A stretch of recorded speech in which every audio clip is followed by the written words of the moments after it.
Hello everyone, and welcome to another part of What If Deku Was Jiren from Dragon Ball Super.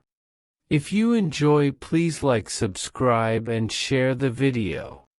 I did not write the story. The writer is Zokatolo. Please support them.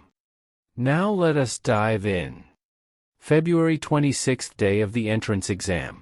It was the day of the entrance exam for UA as Midoriya woke up due to his alarm clock as it read 6:17 a.m. Midoriya had 2 hours and 12 minutes to get to UA. He put on his new school uniform, due to his muscular growth from the 10 months of training, and yellow bag which contained his number 34 journal. He has had a lot of free time, and made his way out being greeted by 3 specific people. Fledgling, I know you'll do great. You are definitely gonna pass the entrance exam.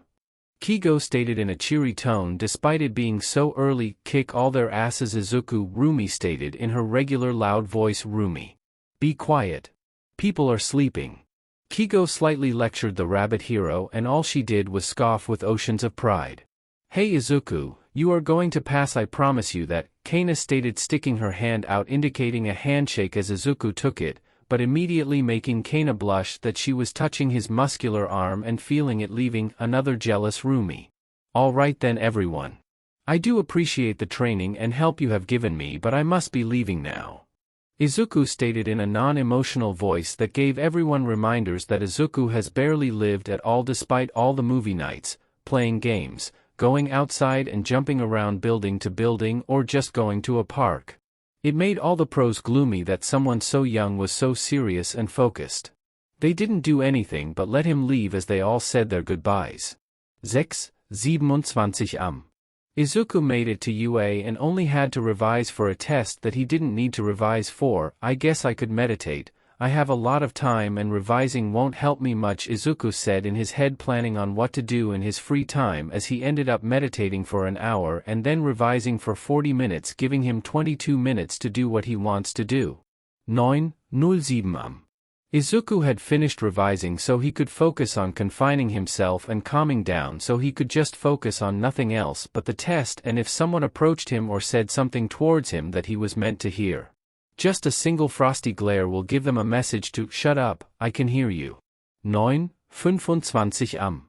Midoriya was now finished with his pacing, thinking about the entrance exam, and moved his way towards the gate as a girl with short brown hair bumped into him. 25 seconds before. All right Achiko, calm down, it's just an entrance exam. How difficult could it be? Uraraka said in her head until she remembered that it has a 0.2% pass rate every year, which made her shiver as she kept on walking forward faster until she bumped into someone. Oh! I'm sorry I didn't see you there. She paused as she saw a 6 feet 11 inches boy with long and messy dark green and green hair with an extremely muscular body and an devilishly handsome face. There, I am so sorry. She said while blushing at just by looking at his face and his body. He is so hot. She said in her head, and immediately blushing a lot more while leaving a confused Izuku walking away to his test. He's walking away. Should have I asked to his name?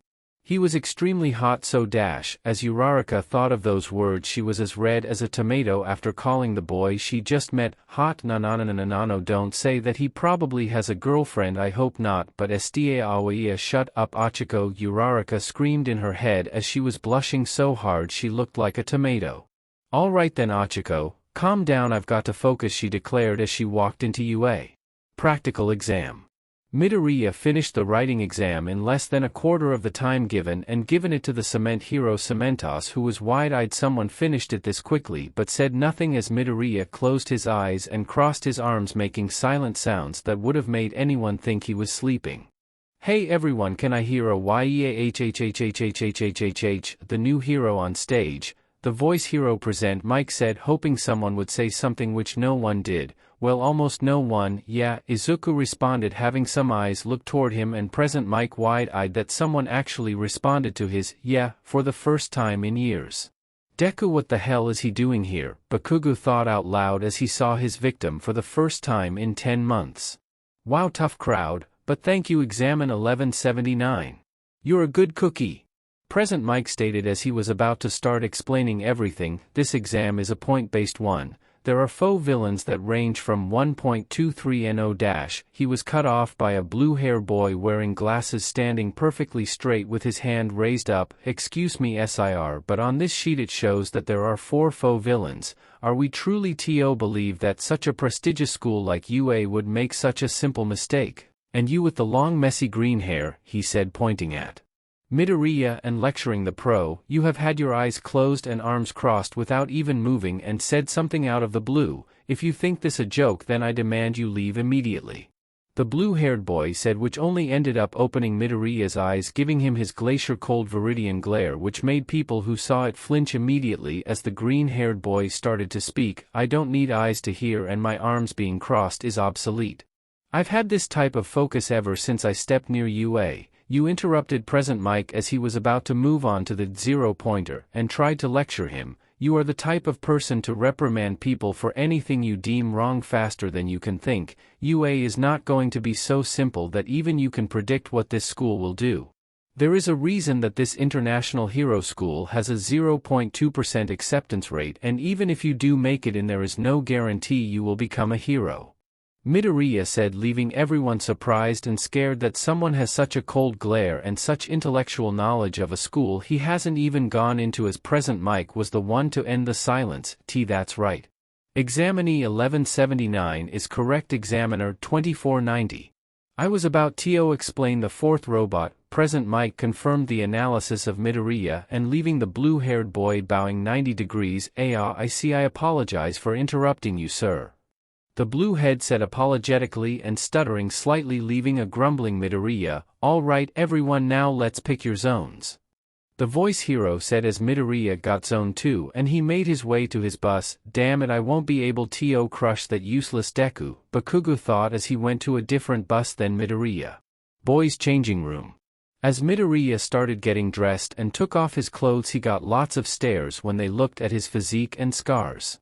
He had a very noticeable 8-pack, along with biceps that are bigger than basketballs, and was absurdly tall for someone that was supposed to be everybody else's age. Must be his quirk, everybody thought as Midoriya walked out in a black and red tracksuit with gloves on. Zone 2 entrance exam. Midoriya was just standing around with his arms crossed waiting for the exam to begin. At the same time he saw the brown-haired girl who bumped into him.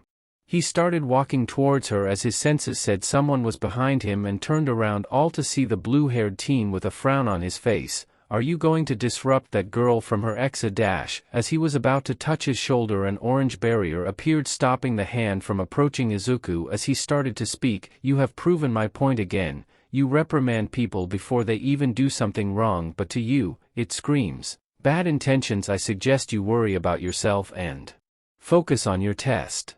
Izuku stated coldly as he walked away to the brown-haired girl, leaving a frozen blue-haired boy and answering this question in his head. What is this quirk? Midoriya approached the brown-haired girl as he tried to gain her attention by grumbling. This caused Achiko to make an eep as she put on her cheerful mood and turned around only to see the green-haired boy she bumped into. She was intimidated by the size as she was only 5 feet 1 inch while he was 6 feet 11 inches, towering over her by almost 2 feet.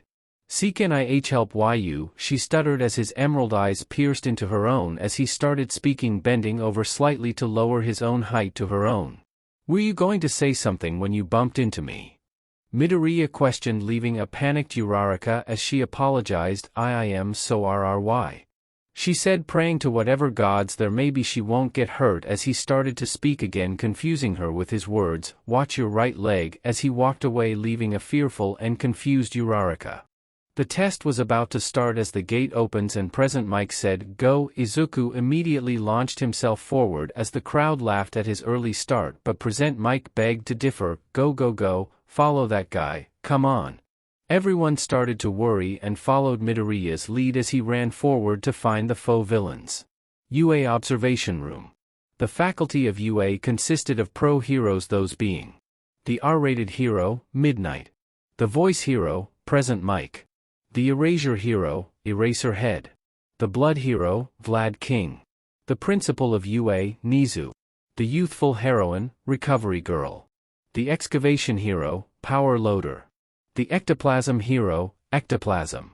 The hunting dog hero, hound dog. The cement hero, cementos. The space hero, 13.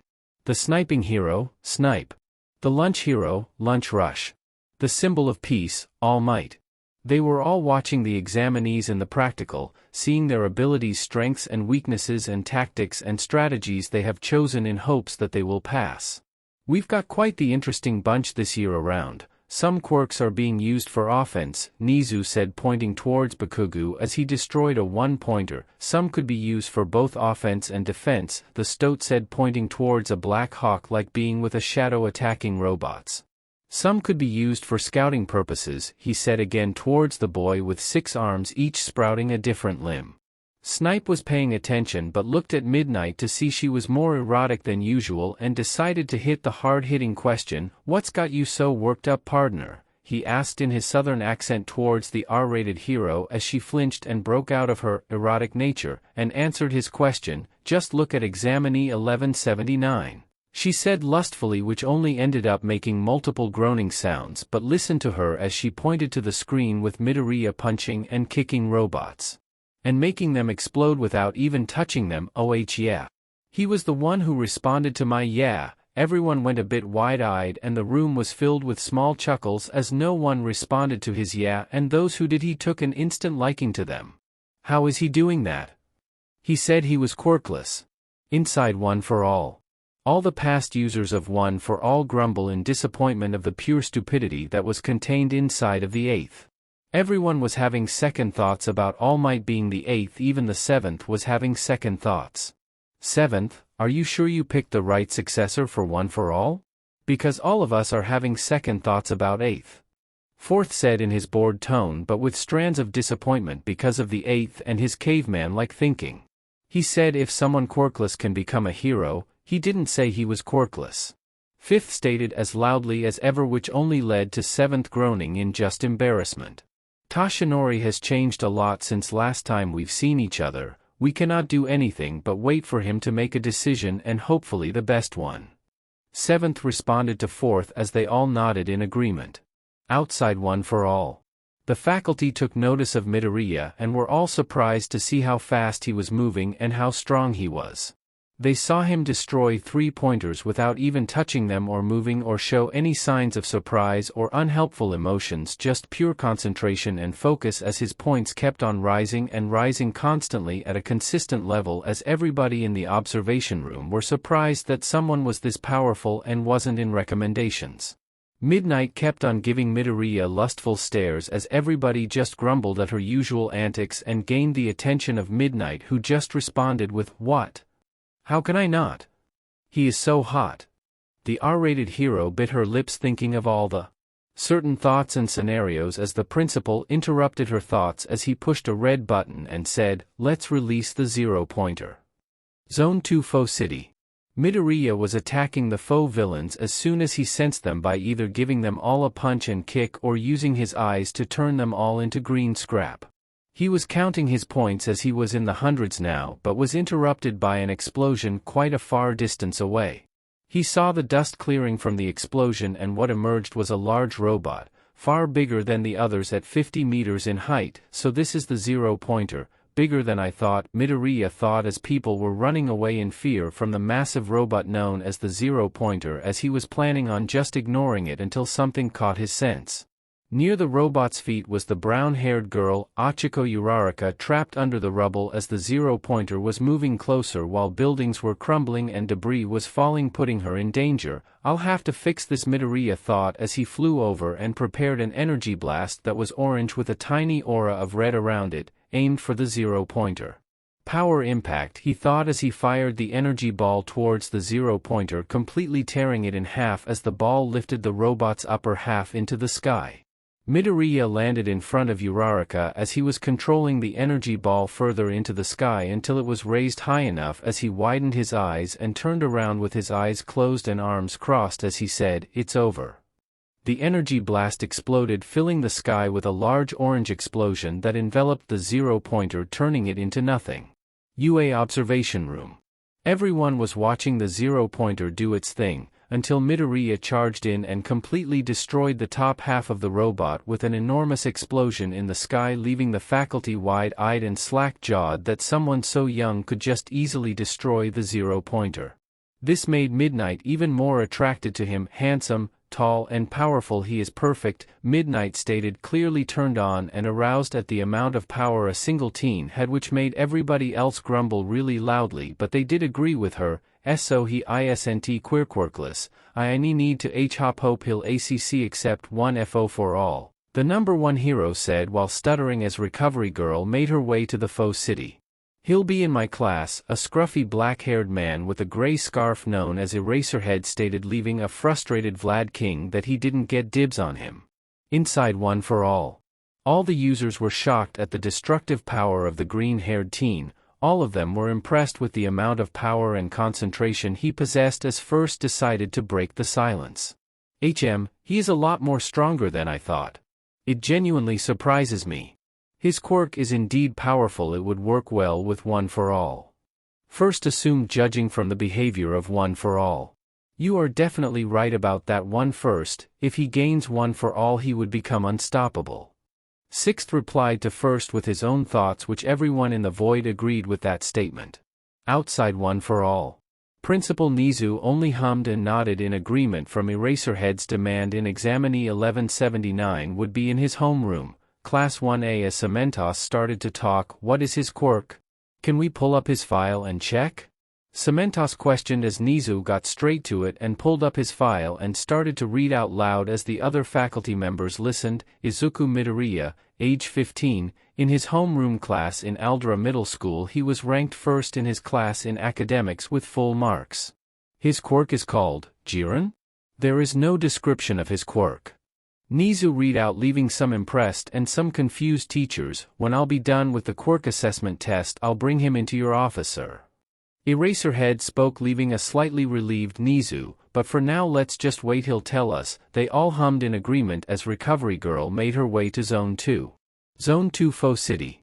When they turned back to see a cataclysmic explosion in the back and the top half of the zero-pointer to nothing, they would have been in shock and frozen due to someone possessing such power. As the smoke was fading it showed Midoriya standing in front of Uraraka with his arms crossed and eyes closed as Uraraka was staring at him intently to see what he would do next, as the other examinees were all slack-jawed from the power displayed by someone that was their age. Midoriya opened his eyes and uncrossed his arms, walking towards Uraraka, who flinched at the sudden movement towards her. Midoriya kept on coming closer until he was in arm's reach. He reached for her right leg and touched it, making her flinch in pain. It's swollen. Can you walk? Midoriya questioned with a still cold tone as Uraraka responded with no, I don't think so, in response, stuttering in both pain and slight fluster. All right then, just give me your leg. Uraraka did as she was told and he grabbed in, making her wince in pain while his hand glowed slightly, making her leg lose pain. As he let go it showed her ankle was no longer swollen. She was shocked that someone with such destructive power had the ability to heal others. Now, is everyone all right? An old lady appeared with a cane that was a large needle with her gray hair tied up in a bun as she walked forward, checking everyone to see if they sustained damage as she stopped in front of Uraraka. You okay there, young lady? That was quite the precarious situation you were in, she said, which made Uraraka flinch and started to talk. Oh, yeah. I'm fine, I had a swollen leg, but he somehow healed it, she said, pointing towards Midoriya, who gave a short glare towards Recovery Girl. Who's that? A examinee spoke, to which a blonde responded with, that is UA's school nurse, the youthful heroine, Recovery Girl. She's the reason why UA can perform such daring acts in the hero course. The French sparkly blonde spoke, which answered his question. Let me check, Recovery Girl said, lifting her trousers and looking at her ankle to see it was fully healed and no backlash, which she responded with, wow. Examinee 1179. You have quite the amazing power. Say, can you help me heal anybody else who is injured? Recovery Girl complimented Izuku, to which he only nodded with a yes and started helping the others, to which everyone only had one thought, who the hell is he? HPSC building 2 weeks later. It's been 2 weeks ever since the entrance exam. While Midoriya was dead sure that he passed with flying colors, both written and practical, there was still a gram of doubt and unease that his future is going to be written in a tiny envelope. One part of him was confused to why he had to go to UA, but the Hero Public Safety Commission answered that question. Flashback start. Jiren, you are going to be heading for UA High. The chairman spoke to me as I was standing still looking at him with a confused glare. The chairman took notice and spoke again. You are probably confused as in why you are going to UA. It's because we do have public heroes as in Lady Nagant and Hawks taking number 2 and 3 and Mirko at number 6, but All Might is at the top of the charts and went to UA. Your mission will be to complete the entrance exam with the highest marks and infiltrate UA, gathering information from them along with improving your techniques and abilities.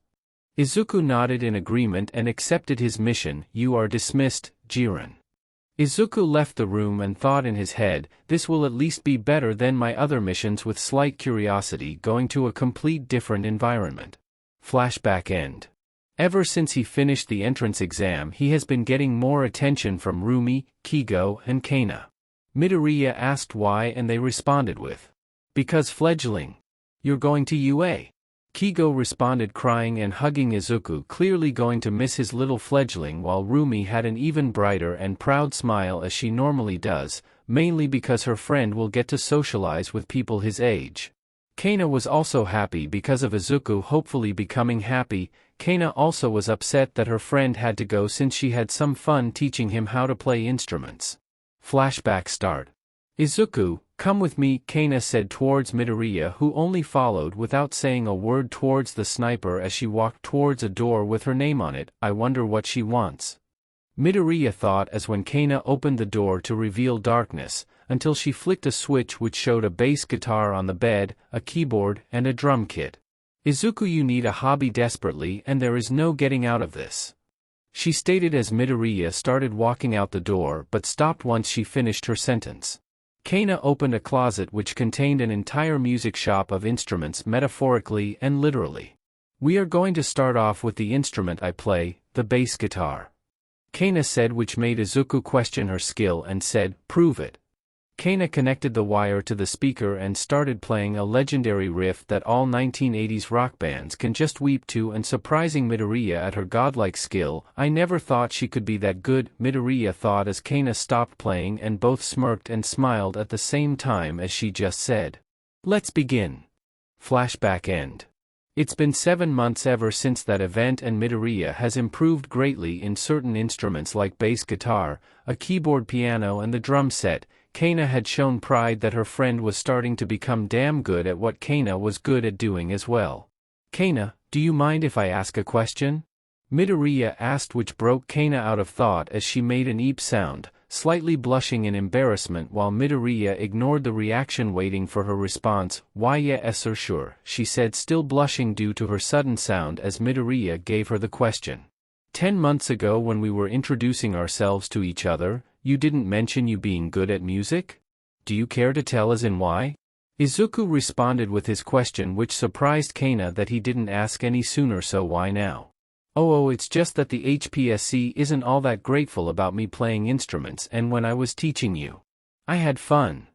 Kana said cheerfully with closed eyes and a bright smile that could rival a supernova, which made Kigo and Rumi go blind for a dozen of seconds and only made Izuku smirk on the inside. Humph, Izuku grumbled in an almost happy tone. The 3 pros were confused with that grunt, but Kana took that sound with a proud and positive feeling in hopes that the grunt was a happy one and not a Midoriya one. It's here, Rumi stated out loud as she was running to the group with an envelope which at a closer view had UA's logo on it. The group took notice of this and most were on edge despite knowing how capable Midoriya is in a fight, and Midoriya had no emotional change or physical change once seeing it, as he knew his power best, and was leagues above everyone else who participated. Izuku, take it, Rumi yelled, waving the envelope in front of his face as Midoriya only grumbled and took it, walking into his room, leaving the other pros in a silent worry since anything could happen. Izuku, Midoriya's room. When Midoriya closed the door to his room, he turned off his lights and sat down on a chair near his table, placing the envelope near his table as he turned on his lamp to think for a minute. I wonder, will UA take a noticeable approach to me. My display of power was extremely flashy and powerful. They may ask for something special, Midoriya thought as he ripped open the envelope in a single go, revealing a small metal button. Midoriya grumbled as it turned blue and revealed a hologram of All Might in a yellow suit with yellow trousers with a blue tie and white dress shirt, which ended up confusing Midoriya. I know it's been a while, but with great power comes a great amount of paperwork. My apologies, young man. The truth is I didn't come to this city just to fight villains. You are looking at the newest UA faculty member. Grrrmmm, Midoriya grumbled again as he thought, All Might is an absolute fool. He is going to embarrass himself as a hand appeared on screen towards All Might. Yes, what's the matter? Who's taking too long? Oh sorry, I'll wrap it up, but first I got to show him something first. Wait, I have to do how many of these things? Right, moving on. You passed the written exam with a flawless 100% mark, making you one of the very few to score 100% on the written exam. Midoriya didn't say anything as he paid attention, but on the inside he had nanometers worth of pride that he would have to snuff out in the future to perfect himself. Now on to the practical. The amount of villains points you got was 152, which is more than enough to pass, but not to brag, not as high as mine at 167 villain points. The number one hero declared, making Midoriya grunt in annoyance and slight frustration that the fraud of a symbol of peace was showboating, even though he tried not to make it sting, but there was hope that there was a silver lining to the test. But that's not the only thing in this practical. There was a hidden detail that we didn't tell you, and that was of a secret point counter called rescue points. This made Izuku smirk as he thought correctly about the silver lining of the exam and that he would gain extra points as proof of his might. As we see here, when the 0-pointer popped out, everybody left like headless chickens while a examinee was trapped under some rubble almost under the 0-pointer.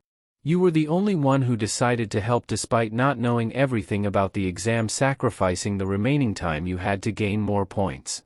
This selfless act awards you with 30 rescue points, putting you higher than me at 182 points.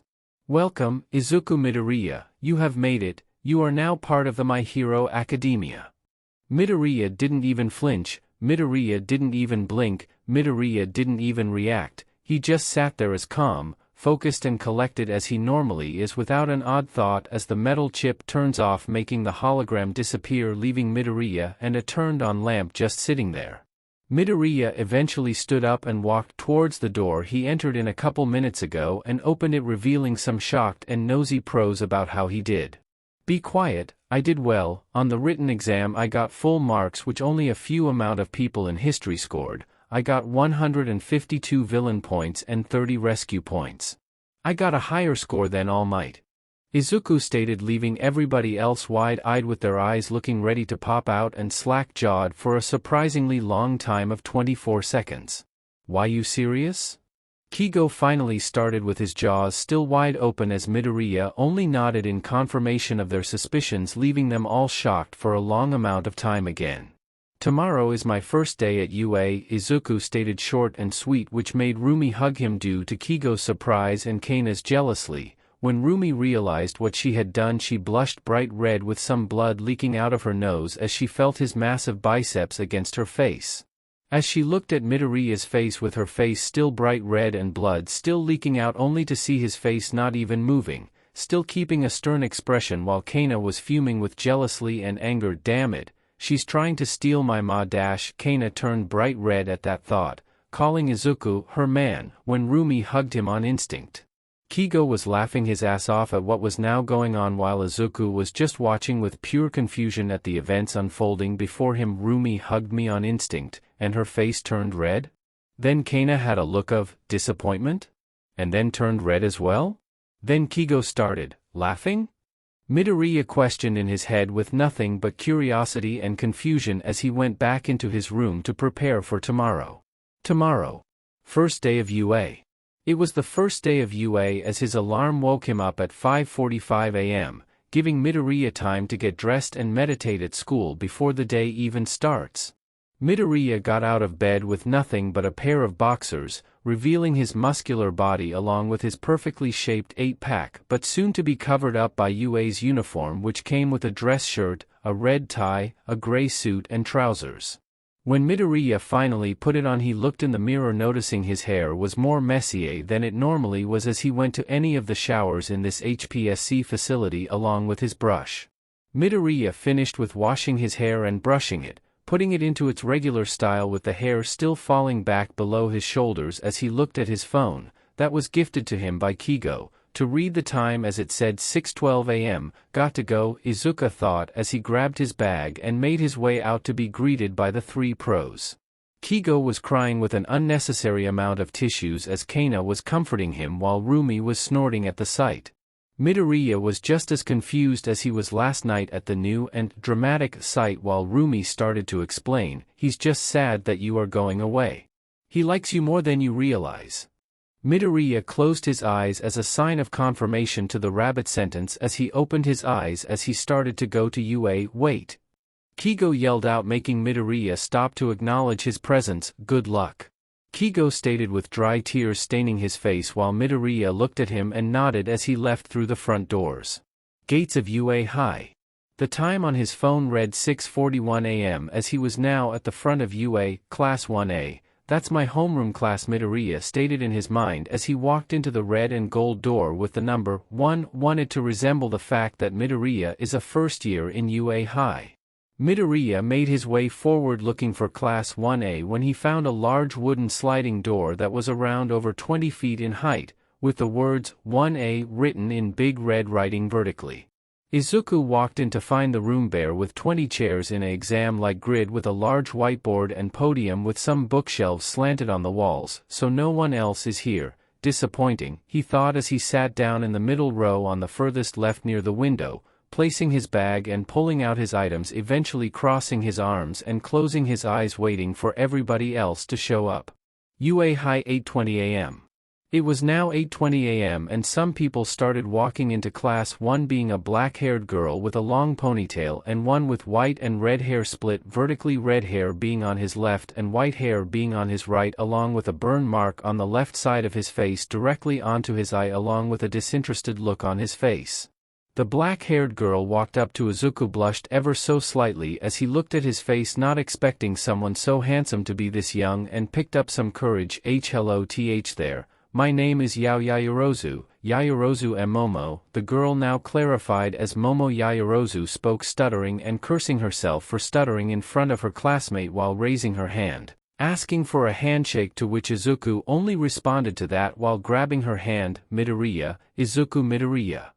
After he said that, he shook it with Yayorozu, making her blush and look away due to feeling his surprisingly large and muscular hand as Izuku broke the handshake and kept on doing what he was doing. UA High 8:44 a.m.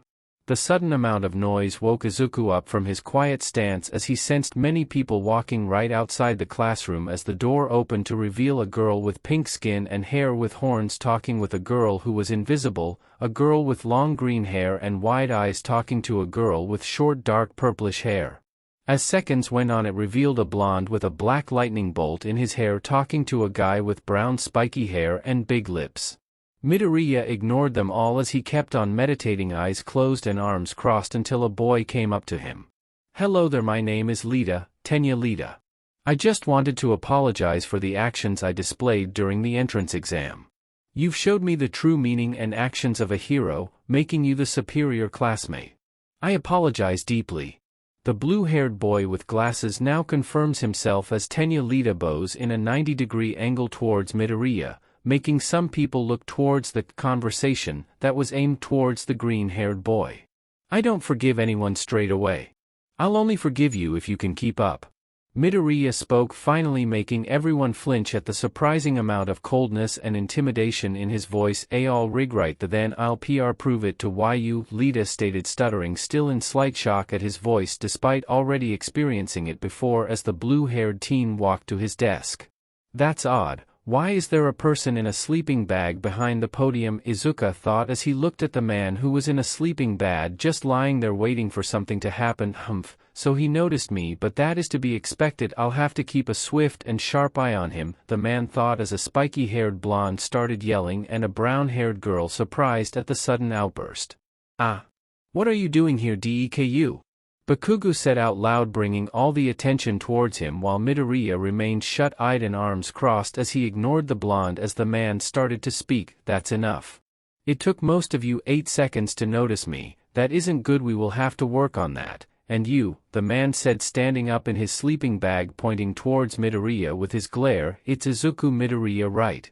You were the only one to notice me when I slithered my way in. Good, I'm your homeroom teacher of Class 1A, Mr. Aizawa. The rest of the class was left in confusion and surprise as the hobo-looking person in a yellow sleeping bag and large eye bags is their teacher. Now, put these on and make your way outside, the now Mr. Aizawa said, pulling out clothes which were blue and white, making out UA in a plastic bag, which surprised almost everyone at what just happened. I have a question, Mr. Aizawa, Izuku said, raising his hand up, catching the attention of the sleepy hobo. Yes? What is it, Midoriya? Aizawa questioned, clearly bored, just waiting for him to get on with it. Aren't you an underground hero, the erasure hero, Eraserhead? Izuku responded, which made Mr. Aizawa go wide-eyed that someone figured out who he was. Aizawa let out a smirk as he unzipped his sleeping bag pointing towards Izuku, while the other students were filled with a collection of emotions, hate, shock and surprise. You are an interesting one, Midoriya, you are going to be fun to break. Aizawa stated with a sinister grin, making some of the students worried as Izuku sat still with his stern face, not intimidated or worried in the slightest, as he stood up and made his way to the male changing rooms. UA High male changing rooms. When Midoriya got there first, followed behind by everyone else, he began getting dressed as he took off his clothes to reveal his physique to all the boys in the room, leaving most of them with envy, jealousy, shock and anger. Midoriya ignored the stares and the quick sentences said by some people about Midoriya's physique, to which he only ignored them and put on his large uniform to cover up his biceps. I could use a training regime like him, a guy with black hair and odd elbows stated as a red head was filled with small tears as he followed up, he looks so manly. The redhead stated, clenching his fists as Midoriya left the changing rooms in his gym uniform as he left towards the field. UA High Quirk Field. 1 minute and 37 seconds. Most people wouldn't get out by that time on their first day. Heh, you are very interesting indeed, Midoriya. Mr. Aizawa stated with another sinister grin, not even making Izuku's organs act differently as he his sense took notice of a small individual up in a high window watching him. Izuku. Midoriya scored the highest in both physical and written exams in UA and Aldera Middle School. His quirk is currently unknown besides for its name. He knew who Aizawa was just by looking at him, the stoat thought as he drank tea while in a chair as Midoriya was looking at him, making the stoat's eyes widen that he knew he was watching him. Wow! Just by judging him currently. He may be one of the strongest students in all of UA, but only time will tell, Principal Nizu thought as he chuckled at thought of the immense power Midoriya will have in the future. UA High Quirk Field. 6 minutes later. 8 minutes it took you to get here. We are absolutely going to improve up on that. Time is of the essence. Midoriya, you got the highest score in all of UA at 182, surpassing the score All Might got. The class was in shock that someone got a higher score than the symbol of peace. The number one hero. All Might.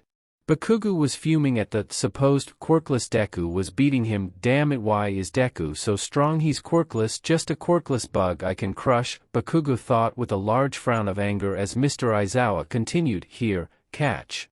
Go in the circle and throw the ball, anything goes, you can use your quirk as much as you want, come on, hurry up, we're all waiting, Aizawa stated as Midoriya walked in the circle and started talking. You with the brown hair, use your quirk on the ball, Izuku said, pointing to Uraraka as he threw the ball at her, which she caught. All right then.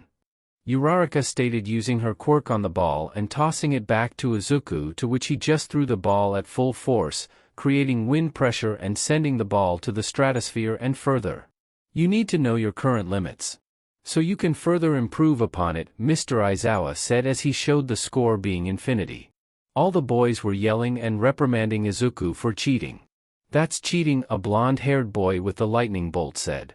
"You can only use your quirk, genius," a boy with black hair and big elbows followed on. "That's not very manly," a boy with spiky red hair said, clenching his fist. None of the girls were saying anything as they were too mesmerized with Izuku's muscles and height while blushing profusely, making some guys who noticed jealous of the cheater. Izuku turned around to the crowd, revealing his devilishly handsome face to everyone, making all the girls blush even more and giving the one with pink hair and skin have a nosebleed, making the yellowed hair boy and the really short boy with purple hair extremely furious and jealous. "Weren't you listening to anything Mr. Aizawa was saying? He said to throw the ball in the circle and anything goes. I could have used my quirk, but her quirk was more suited for this, so I had to exploit that to simply gain the best score." Everyone's jaws were wide open again of the impressive analysis, which made Aizawa chuckle. "Midoriya is right, and since he exploited the rules I gave to him, he gets to keep the infinity score and no one else can copy what he did." Everyone groaned in sadness that no one else could do what he did besides for the girl who had the quirk, assuming she could still use her zero gravity. "Alright then, let's get started. The reason why we are doing this, it's because we are having a quirk assessment test on the first day. Whoever comes in last place will be expelled." Almost the entire class erupted into gasps beside Izuku as the brown-haired girl started to argue, "But that's not fair. We just got here," she stated, which made Izuku disappointed that they would talk about what's fair and what's not. "Oh, and natural disasters are. What about all those villain attacks and terrorist attacks? The world is filled with unfairness and it's a hero's job to combat that unfairness." Aizawa responded, making Uraraka shut her mouth. "Now I'll say this again so you'll actually listen. You are allowed to use your quirks as much as you want," Aizawa stated, making everyone understand and people talk. "We get to use our quirks as much as we want," a black-haired boy with the weird elbows said. "This is going to be so much fun." A girl with pink hair and pink skin along with tiny horns said, which immediately brought a hard glare from Mr. Aizawa, making her flinch confusion at what she did wrong. "Oh, so you think this is going to be fun? You think you are just going to buy food and play games? No, it won't be. This is the hero course, and if you can't prove yourself to be deserving here, I'll expel you on the spot," Mr. Aizawa stated with a frown and an iron-piercing glare, which made the pink-haired girl back away in response. "Now, let's begin." Aizawa finished as they moved on to the first test. The 50-meter sprint was a 50-meter sprint. These tests will be ones to demonstrate what weakness and strengths they have or what they haven't awakened themselves. This won't be too difficult. "I'll beat everyone in every test," Izuku thought as the blue-haired boy known as Tenya Lida and a girl with long green hair were running, Lida using the engines in his calves to increase his speed massively, giving him a score of 3.03 seconds, and the frog girl who was jumping getting a score of 5.35 seconds. It was Midoriya's turn and he was up against a blonde short-haired boy with a long and thick tail. "This won't need much effort," Izuku thought before the voice said go. "Go," the robot said, to which Izuku ran immediately as soon as the robot said the first letter, to which surprised the tail boy. 0.21 seconds, the robot stated as everyone was surprised that someone so muscular and big is so fast. The sand pit was the next test, to which Bakugo used his explosives to propel himself forward over the sand pit, clearing it. A blonde-haired boy who had a belt around his belly button shot a laser from it and passed the sand pit. The boy with white and red hair flew over it using the ice that come off his right. "I'll have to fly. It will give me the best score by far," Izuku thought as it was his turn and everyone was watching intently to see what the long-haired giant would do. As the robot said go, Izuku started levitating and flying across the entire sand pit instantly, which surprised everyone including Mr. Aizawa. "What is this kid?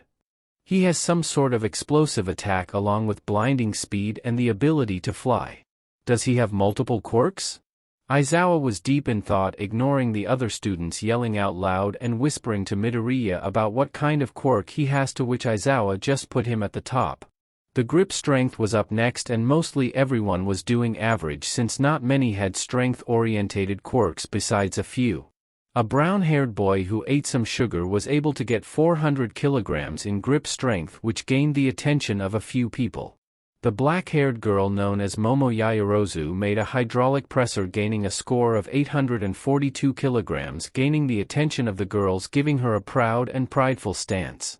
A tall boy with 6 arms, a mask and silver hair used 3 of his arms and gained a score of 560 kilograms, making everyone impressed, which a score like the crunch. All noise was immediately shut off to investigate the loud crunch as Midoriya was seen with the grip strength dynamometer completely crushed as he further destroyed it with both his hands, making it almost flat.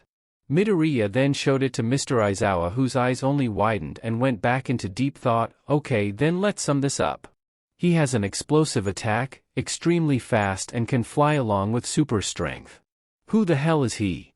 Aizawa thought as Midoriya dropped it onto the floor and ignored all the shocked stares of his peers, which gave them all those muscles are not for show. The next test was a counter of how many sidesteps you could do in 60 seconds. While most people had no advantage in doing sidesteps besides a tiny few who had a creative mind, none had anything truly helpful for a test like this. Bakugo was using his explosives on both his hands in a 1 and 2 format with his hands to boost himself left and right, which ended up working for the most part. A short purple-haired boy with balls on his head was bouncing in between 2 larger piles of ball on his left and right, which worked very well. Midoriya was on another league than the rest of the class as he was creating wind pressure just by jumping side to side. In the end, the purple-haired boy got a score of 326 sidesteps and Midoriya got a score of 477 sidesteps, leaving another dumbfounded class. Mr. Aizawa didn't even try to think this through and just moved on. The next test was a sit-up test, which didn't last very long due to Midoriya doing a seemingly infinite amount of sit-ups, giving him no rival to that part of the test, but didn't notice the girls looking at him with a slight look of lust. The next test was a stamina race to see how long you can run for, to which the only people able to get close to Midoriya was Momo Yaoyorozu making an electric bike but lacking speed, and the white and red-haired boy creating lots of ice catching up to Yaoyorozu but failing to catch up to Midoriya due to his inhuman stamina and speed. The next test was a jumping scale, to which most people had a quirk good for that, examples being the boy with the tail and the brown-haired girl along with Bakugo and Momo Yaoyorozu. Momo Yaoyorozu, you seem to have a creation-type quirk. An all-arounder. If she learns how to master it with precision and fast thinking, she will be a bit of a challenge, but it won't be enough, Midoriya thought, as it was now Midoriya's turn, as the highest jump was from Bakugo at 14.72 meters. Everyone was watching intently at Midoriya to see what the supposed multiple quirk user could do, as all he just did was fly upwards higher and higher till Aizawa decided to call him back down. The next test was a seated toe-touching test to measure how flexible you are. Everyone thought that one of the girls would get the top score and that Midoriya would be behind for once due to his massive physique, but he destroyed all those thoughts as he could easily touch his toes and keep on going. Again, for the 100th time, everyone was just damn surprised that someone so muscular and big could be so flexible. Everyone was witnessing his stretch and display his physique without even trying it, leaving all the girls blushing even more so and leaving some boys jealous at this reaction from them. The last test was the ball throw, to which Izuku didn't have to redo it since his score of infinity already counted, so he just stood near the wall with his pose being his eyes closed and arms crossed. Midoriya. Aizawa called out to Midoriya, catching his attention, and continued on. You've been half-assing this, haven't you? Aizawa continued on, leaving confused and worried students that someone who had all the top scores was holding back. So you caught on. Well done, Midoriya confirmed, making everyone worried and Aizawa confused since he was treating him like a student. Midoriya, you will do the ball throw again, but don't use Uraraka's power. Use your own without holding back, Aizawa said, as Midoriya immediately responded, all right then, and everyone has to stand 10 meters further back. After Midoriya said those words, all the students got increasingly worried as they all stood 10 meters further back along with Aizawa. Midoriya's right hand started to glow with a yellow and orange color as he pulled his arm back and threw the ball, creating massive wind pressure as the ball was gone instantly. During the throw, some people were slightly struggling with holding their own against the amount of force in that throw. Aizawa read the score when it notified him, as it read 12.61 kilometers, 7.835 miles. 12.61 kilometers. Everyone yelled out par from Bakugo, who was fuming with anger, while the red and white-haired boy was standing idly with only shocked and determined eyes, while Aizawa had a normal expression on the outside, but the inside was just dumbfounded. It seems he can channel that explosive energy into a singular part of his limb. Does that mean he could spread it out anywhere over his body? Or maybe his entire body? Aizawa thought as Midoriya made his way back to the crowd that was filled with shock and slight fear. Well, most of the crowd didn't move except one. "Oh, you shitty Deku," Bakugo yelling out, breaking everyone out of their trance while Bakugo was charging at Izuku with his explosions ready to use one on him. Midoriya was just standing there with his arms crossed without an ounce of worry of what would happen to him, since he knew what would happen. "The hell," Bakugo said as he was wrapped in Aizawa's scarf with his eyes glowing red and hair standing upward as he started talking. "This scarf is made out of a special carbon fiber. I would prefer it if you didn't make me use my quirk so much.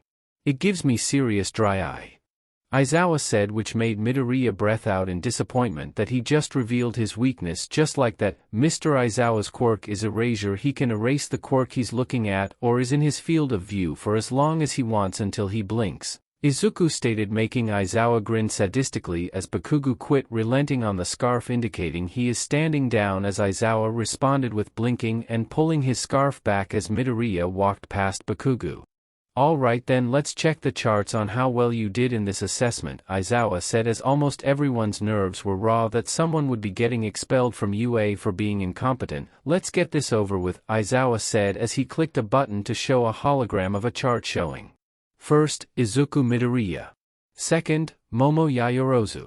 Third, Shoto Todoroki. Fourth, Katsuki Bakugo. Same scores from the anime. 19th, Toru Hagakure. 20th, Minoru Mineta. Everyone sighed in relief, while the invisible girl known as Toru Hagakure was almost having a panic attack that her chances of becoming a hero would be ripped apart right then and now. The short purple-haired boy was screaming and crying while Aizawa was watching with slight joy as he said, "By the way, no one is getting expelled. That was just a logical deception to make you try harder." Everyone was in shock while Midoriya and Yaoyorozu remained still as Yaoyorozu explained, "I thought it was obvious. Should've I said something?" "Yeah, you should've," everyone said in unison as Midoriya started to speak. "Don't be so calm and relaxed, since you could still be expelled. Mr. Aizawa expelled an entire class last year because they were too laid back and didn't take it seriously or lacked the necessaries of a true hero." Midoriya finished his sentence, leaving everyone shocked and still concerned over their futures, while Aizawa was grinning even more sadistically than people thought. "All right then, that's all for today, you can go home now." Aizawa stopped grinning like a maniac and walked around the corner to see All Might around it. "What are you doing here? This isn't the time to be playing hide and seek," Aizawa said, making All Might flinch that someone saw him. "I was simply looking at how young Midoriya was doing. He certainly caught your eye now, didn't he?" All Might finished, while Aizawa groaned in annoyance that All Might had met Midoriya before but put that question on hold. "Whatever. Just get ready for tomorrow's lesson, don't be late and don't be stupid," Aizawa responded while walking away, leaving All Might behind. Inside One for All. The users of One for All were watching intently at how well Midoriya would be doing, as they were impressed with him pointing every word Mr. Aizawa was saying, while Seventh was just look at his biceps that were shown from t-shirt, causing Sixth to smack the back of her head to make her snap out of it, causing some users to chuckle and laugh until they saw him fly. "So he does have a quirk. That is worrying," Fourth stated, as he was most familiar with this situation, while the Fifth, Sixth and Seventh were familiar with this as well, and they only groaned, hoping All Might would not send that kid to his death or praying to whatever god there is to save Izuku from One for All. "Agreed, but we can't do anything but watch and hope something good happens," First stated, which everyone agreed with as they disappeared into mist. UA changing rooms. Outside One for All. Midoriya was quick to make his way into the changing rooms and get dressed back into his school attire, getting ready to leave and go back to the HPSC as he bumped into someone, and they did the same as they took a glance at each other as Ravenhead started talking. "I apologize for bumping into you, Midoriya, that is your name, isn't it?" The Ravenhead questioned, to which Izuku responded, "Yes it is, my name is Midoriya." Izuku Midoriya, Izuku responded, to which the raven head responded as well, nice to meet you Midoriya. My name is Tokoyami. Fumikage Tokoyami, and this is Dark Shadow. Suddenly a black raven with bright yellow eyes and arms but no legs came out of Tokoyami. Hi. My name is Dark Shadow. I'm Fumi's quirk, the new and pronounced Dark Shadow said as he revealed Tokoyami's quirk to be sentient, which made Izuku curious. A sentient quirk, that is quite rare, a mutation and emitter-type quirk user. It is interesting to meet you, Dark Shadow, Izuku said, which made Dark Shadow gleeful as Fumikage continued on. Dark Shadow, only my family calls me that, Tokoyami said shyly and embarrassed as Izuku interrupted him. Dark Shadow has been with you your entire life and you don't admit it for him to be your family. Izuku said, which made Tokoyami realize that what Izuku said was rightfully correct, which made Dark Shadow gasp and fly over towards Izuku, to which he held him back with his massive hand. You are the first person to ever say that to me. You love me more than Fumi ever will. Dark Shadow said while slightly muffled, trying to hug Midoriya, which made Fumikage think about what he said. I'll give it a think then Midoriya, but for now do you want to walk together? Tokoyami continued on, admitting what he did was wrong while asking for some time with his new acquaintance, Fumi. We need him as our friend. Ask him now.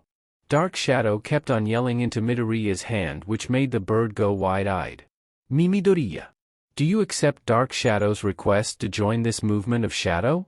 Izuku was initially confused but got the point of what he said as he responded, maybe, but in due time to see if you are worthy of my umbra. He responded by using the same type of wording in Tokoyami's vocabulary, which made Dark Shadow gasp again. Fumi. Don't be stupid with this. Dark Shadow yelled out while shaking Tokoyami, to which only made Izuku indicate he is ready to go with Tokoyami as he called back Dark Shadow and made their way out. Girls' locker room. Everyone was gossiping about how the first day of school was until a pink-haired girl started to move on from that subject. Okay, let's change the subject. That haughty Midoriya has caught all of our eyes and hearts. There is no such thing as denial there, she said, which made everyone's mind go towards Midoriya's face and muscles, turning them all into tomatoes as the Toru Hagakure followed on. Why yeah. Just look at him. He's more muscular than All Might ever hopes to be. I can't wait for the day I get to see him shirtless. He's already on the top of the list for a boyfriend, she said cheerfully, making the other four girls who were more focused blush immensely at the thought of Midoriya being shirtless, revealing his rock-hard pecs and chiseled 8-pack.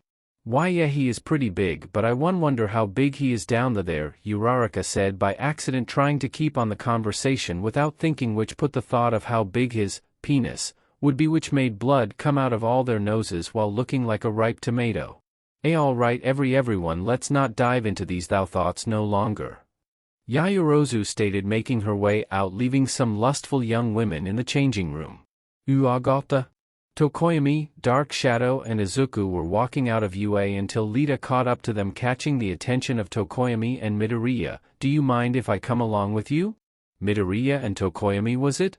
I apologize if I got the names wrong, Tenya stated, making a 90-degree bow towards the short raven and the tall teen, which Tokoyami responded, no, I don't mind if you come with us or not, unless if Midoriya says otherwise in that dark labyrinth you would call a mind. Tokoyami finished, leaving a confused Lita until they heard another voice. Hey. Wait up. Are you all heading towards the train station? If so, let me join you all, Uraraka said with confidence, until he looked up towards the 6 feet 11 inches teen and made her blush as she saw his neck muscles and face. Ah, the Infinity Girl, I don't mind if you care to join us, Lita stated as Uraraka kept on talking. The end name is Uraraka, Oka Achiko Uraraka, she said as she looked Midoriya in his fierce and powerful eyes. Why your name I is Midoriya, Deku Midoriya? The mention of the word Deku made Midoriya disappointed, making his eyebrows frown while making the girl step back. It's Midoriya, Izuku Midoriya. The blonde-haired boy known as Bakugo uses it as a nickname to insult me, using it as Dekunabu instead of Dekairu. Dekunabu meaning useless or stringless puppet, Izuku explained, making Uraraka regret her assumption of his name being Deku. Damn it. Bad first impression, Achiko. Alright, calm down. Oh, I'm sorry, I didn't know. But I think Deku means you can do it. It also sounds kind of cute, she said cheerfully in hopes that Izuku will take a liking to her, but only kept his frown. No, you won't call me Deku. It's Midoriya, Izuku Midoriya. He said with venom, with fibers of fury making the others back away in fear. I'll be heading back now, and Tokoyami, we want talk today. I'm simply not grateful for these sudden turn of events. Midoriya stated while walking away, leaving a disappointed Tokoyami and an upset Dark Shadow as they soon started to walk towards their home. HPSC facility. Midoriya made his way into the facility and was greeted by Kigo, Rumi and Kana. Kigo was rushing towards him and hugging him with slight tears, while Rumi was holding a tissue box while laughing her ass off, while Kana only smirked, showing her bright white teeth to everyone. Fledgling, you're back. Kigo broke out of his own hug as he started talking like his friend was almost dead, which to him he was. Rumi couldn't help but snicker as she dropped the tissue box and pulled Kigo back. Everyone just give him space, chairman needs to see him. Kana spoke as the voice of reason, but she couldn't help but speak with disgust as she mentioned the chairman. All right then, I'll be on my way then, Izuku finished as everyone waved as he made his way to the chairman's room.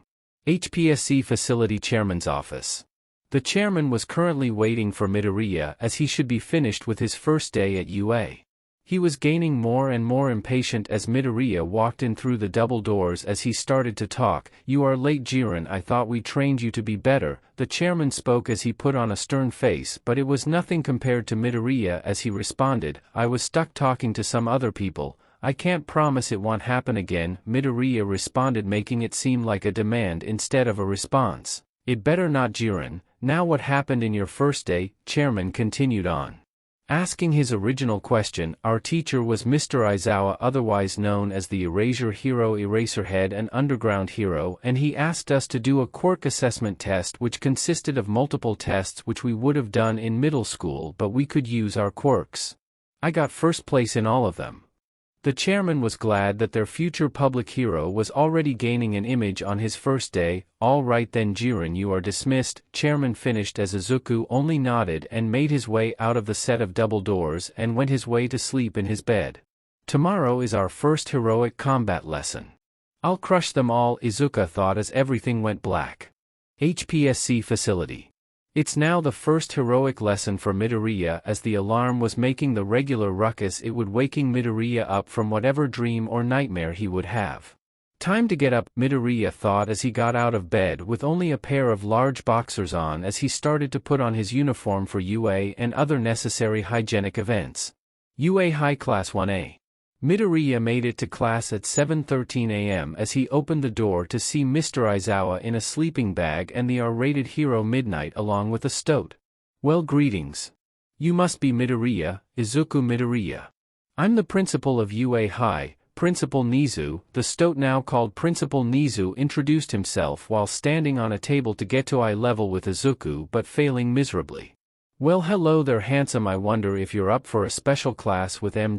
Midnight was blushing slightly as she was talking until Aizawa wrapped her mouth with his scarf, ending her sentence. That's not what we are here for, Namuri. We are here to learn what his quirk is. I know that you love the problem child, but not now, Aizawa said as he let go of the scarf, leaving a disappointed but hopeful Midnight, hoping that she would get her fun with the teenager while he only looked confused. Ah yes. The reason why we are here, it's because you don't have a quirk description. We were just hoping you would care to explain it for us. Nizu said with his arms open and wide in the air as Midoriya only answered. My quirk is an energy manipulation type power. I have an explosive power inside me and I can bend it to my will to either fly or create barriers, along with shooting it out of empowering myself several times over. I've also learned to make objects with it, but not to a complex level, Midoriya explained, showing off his red and orange energy blade that came from his hand, leaving some surprised teachers after hearing a quirk that is so powerful. I've learned how to use many martial arts and swordplay, along with learning weak points from years of analyzing, which can help improve quirks at the same time. After hearing this explanation, Midnight was silent due to her being very impressed, while Aizawa was just smirking that he finally met someone good enough to be a true hero and one who worked hard for it. Nizu was as calm and rational as he normally was, but on the inside he was laughing like a madman. My. That is quite the formidable quirk, and I'm afraid we will have to mention it to the other faculty, but we won't tell your classmates. Directly, at least only you can tell them what quirk you have, Nizu said, which made Midoriya not even move as he grunted in confirmation, making the two other teachers leave and leaving a hopeful but turned on R-rated hero and calm principal.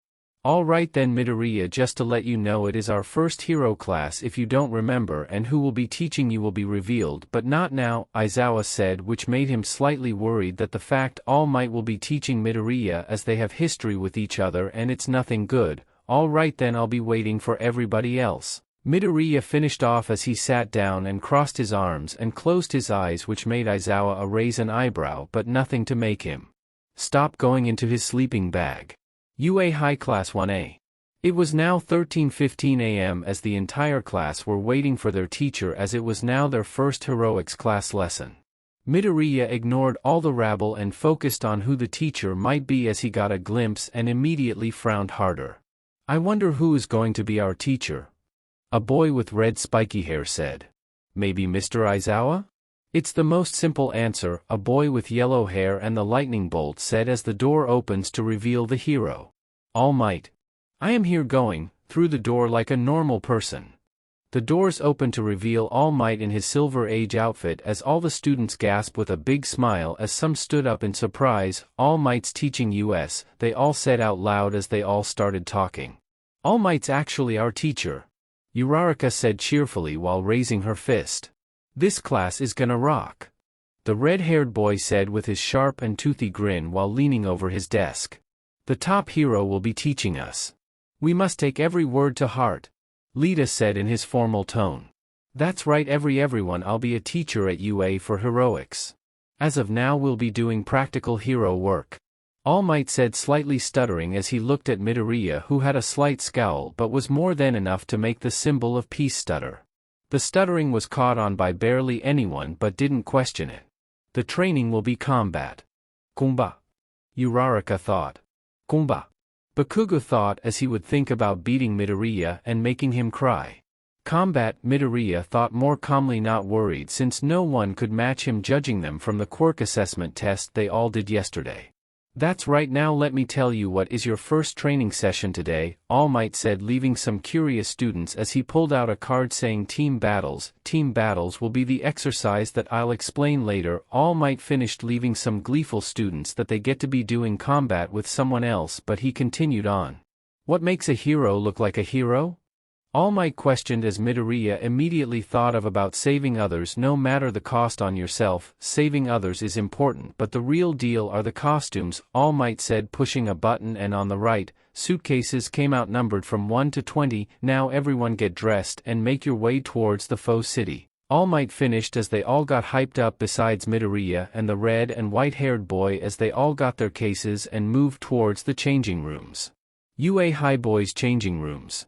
As everyone was putting on their costumes, Midoriya was quick to finish due to his simple outfit, it consisting of a red and black skin-tight suit with white gloves and boots, and made his way out quickly, followed by someone else. Midoriya, wait for me. Midoriya recognized the voice as Tokoyami as he waited for him to come over. Tokoyami's outfit was fairly simple, which consisted of a black cloak and a black shirt and black trousers and shoes. Yes. Midoriya is back. Dark Shadow popped out, happy to see Midoriya again because he was the only one who had an interest in him. Yes? Did you want something from me? Midoriya questioned the Raven as he continued on. I just wanted to say that I both envy and respect you, and as in why, it's because you show no sign of weakness or show any sign of your guard being lowered. It's clear your darkness shows no bounds of limits. That I admire that you worked for this strength. Tokoyami gave a detailed description to why he likes Midoriya, who didn't give much response except by asking a question. You envy me, care to explain? Midoriya asked as fumicage. Tokoyami replied, I envy you because you can fly. A bird like me can't fly with a quirk like Dark Shadow.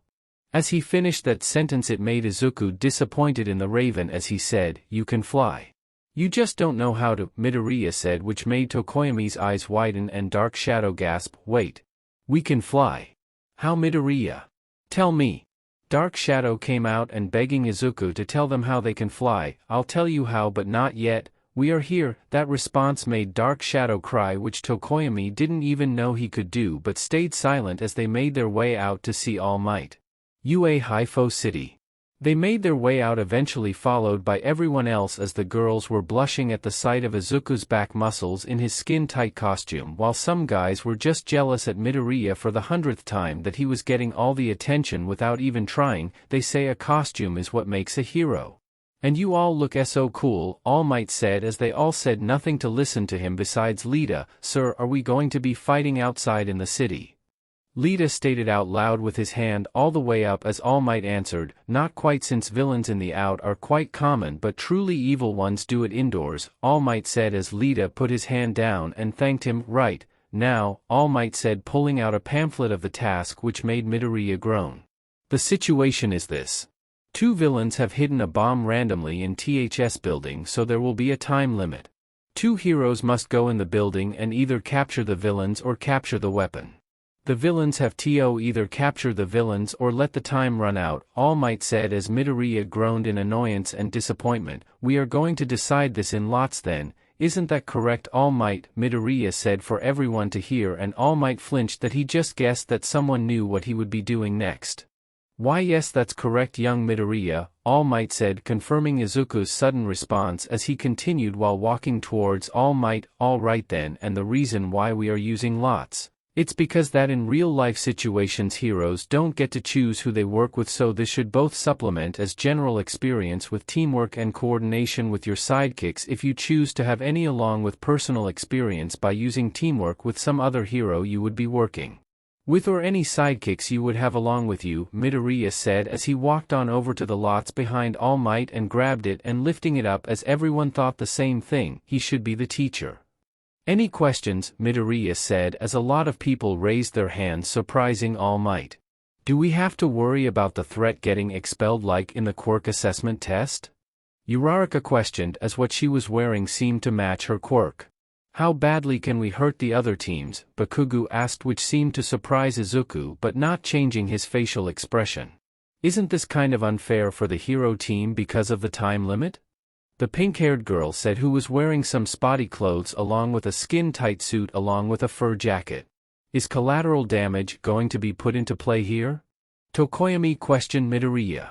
"What if we are paired with someone who does all the work for us and doesn't give us a chance to do anything?" the boy with the tail said, who was wearing some martial arts gi. "Does it matter if we play dirty and make it unfair for the other team?" an invisible girl said, who was wearing nothing but boots and gloves, which stumped Midoriya and had to give her advice to her. "Doesn't this cape look scintillant?" a boy with blonde hair with a red visor and sparkly purple cape said, who appeared to be in a suit of armor. "No, the threat of expulsion won't be applied in this heroic lesson unless if you do something that deserving of it. You can hurt the opposing team, but it's not recommended. You are meant to defeat villains, not hurt them. Yes, it will be unfair for the heroes, but that's the whole point of it. Since we are fighting on a villain's home turf, heroes have to outwit villains on the basis it won't be as difficult as you might think. Collateral damage will be put into play, but to the surroundings outside of the building will be very forbidden. But on the other hand, collateral damage inside won't be that restricting, but it's best to not cause damage to the building in case if there are hostages.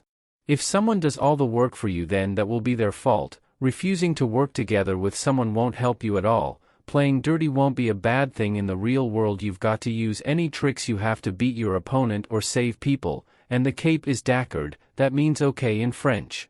And one last thing to mention, it's that if you're on the hero team you have to wait 5 minutes outside the building, and during those 5 minutes the villains have to decide which room and floor they get to put the weapon on. Midoriya finished answering all the rapid questions thrown at him, leaving some relieved, upset, a surprised blonde boy, and most thinking he should be the teacher.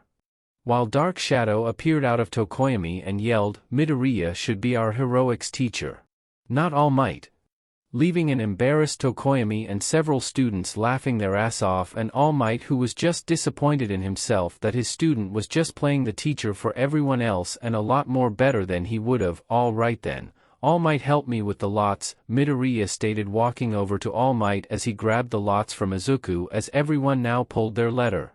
"Inside one for all." When inside One for all you could see was all the users laughing their asses off while crying and some struggling to breath after they saw Midoriya playing the teacher in front of the teacher. For them all it was comedy gold as they all fell off the thrones they had and rolling all over the floor as they felt alive that they laughed in this void known as One for All. They kept on laughing for over a minute until they all finally calmed down completely out of breath. Boy, do I wish he gets One for All for pulling something like that. I need to give him a hug. Fifth said, full of enthusiasm and pride in the hopefully ninth user of One for All, unless if All Might was dumb enough to choose someone else besides Midoriya. He truly is comical without even trying to.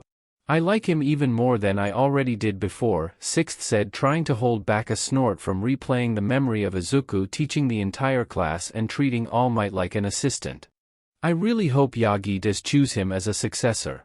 He's humorous without even trying to, Seventh said while still trying to hold back giggles from her mouth as First finally said something. Geez. I can't wait to meet him. Hopefully. He finished that sentence with a hint of fleeting hope that a possibility will be that Midoriya won't get One for All. Outside One for All.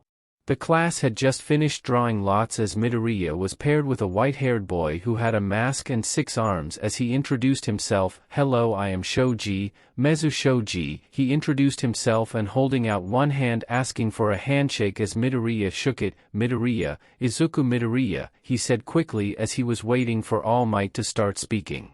And so he waited and waited until he looked at Midoriya and so did everyone else. What do you want from me? Izuku questioned as a yellow-haired boy with the lightning bolt spoke. Dude. We're waiting for you to teach. He said as most of his classmates agreed with that statement while some a bit confused but mostly agreed with that statement. Fine. I'll be your temporary heroics teacher, he said as most people were now listening as he walked forward next to All Might. Now the lots have helped us learn of the teams and who we will have to be working with. We will use the lots to decide who we are going to be up against as either on the hero team or on the villains team. It is almost irrelevant which team you're on since you're both gaining the expected experience you should be gaining from this training session.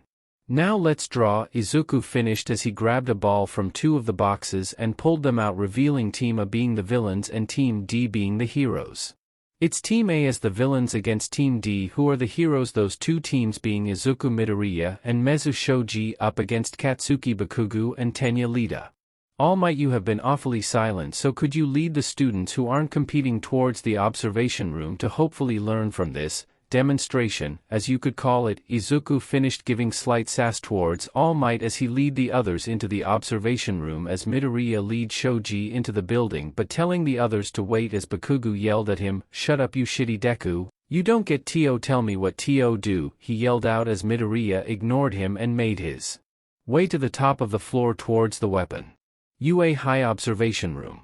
All Might lead everyone into the observation room which showed Eraserhead and Recovery Girl. Geez, All Might, you really got shown by a teenager now didn't you? Aizawa said, giving a smirk that someone finally showed All Might what he deserved, while Recovery Girl only chuckled. Yes, All Might, you truly got shown by a youngster.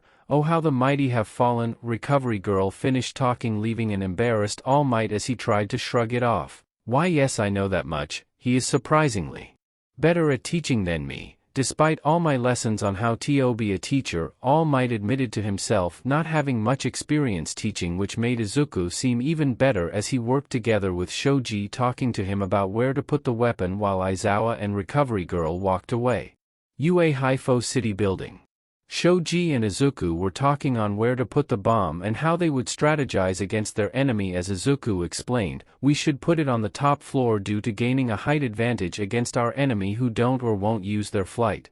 Bakugo will come straight for me and trying to pummel me while ignoring the entire point of this training exercise, that being teamwork. Lida will try and reason with Bakugo but only fail miserably thanks to Bakugo's pride and his self-superiority complex. If Lida ignores Bakugo and makes his way towards us, his engines will be useful in making quick ground but also risking himself into finding one of us due to the short turns and loud engines that could put himself in danger. I'll go down to confront Lida first and immobilize him with the capture tape due to him being the biggest threat due to his speed, while Bakugo will make a slow walk towards us, making explosions to burst down doors to find us or the weapon, letting us know of his position. You should stay up here with the capture tape in hand standing near the only entrance towards the weapon and use your dupli arms to make an ear to listen for sounds that would alert you to someone making their way towards you, but that is an unlikely event due to me being able to know where they all are without even needing to see or hear them. The best solution is for you to stay up here and defend the weapon until I say otherwise, or if you think you should go. Midoriya now finished with the intense description of possibilities and solutions along with counters and techniques to use in this single training battle, leaving Shoji speechless, unable to even say anything as All Might was listening to the extremely detailed explanation of possibilities and solutions, leaving him in the same position as Shoji, just immobile. All Might took notice of the time and started. 5 minutes are up. Heroes may now enter the building, All Might said on the speaker, alerting the hero team it was time to go in and that it was time for the villain team to move on with their plan. You know the plan, I'll be leaving now, and if you hear something tell me, Izuku said, which Shoji only nodded as he stood near the door to the exit as Midoriya left through the door and down the stairs to find the heroes and destroy them both. Meanwhile Bakugo and Lita entered the building, Bakugo clearly in a rush to find Midoriya and beat the shit out of him. Stay out of my way, Four Eyes, I'm going to kill Deku, Bakugo stated while walking forward as Lita only continued on, are you positive that you can beat him? He is the strongest in our class and quite intelligent.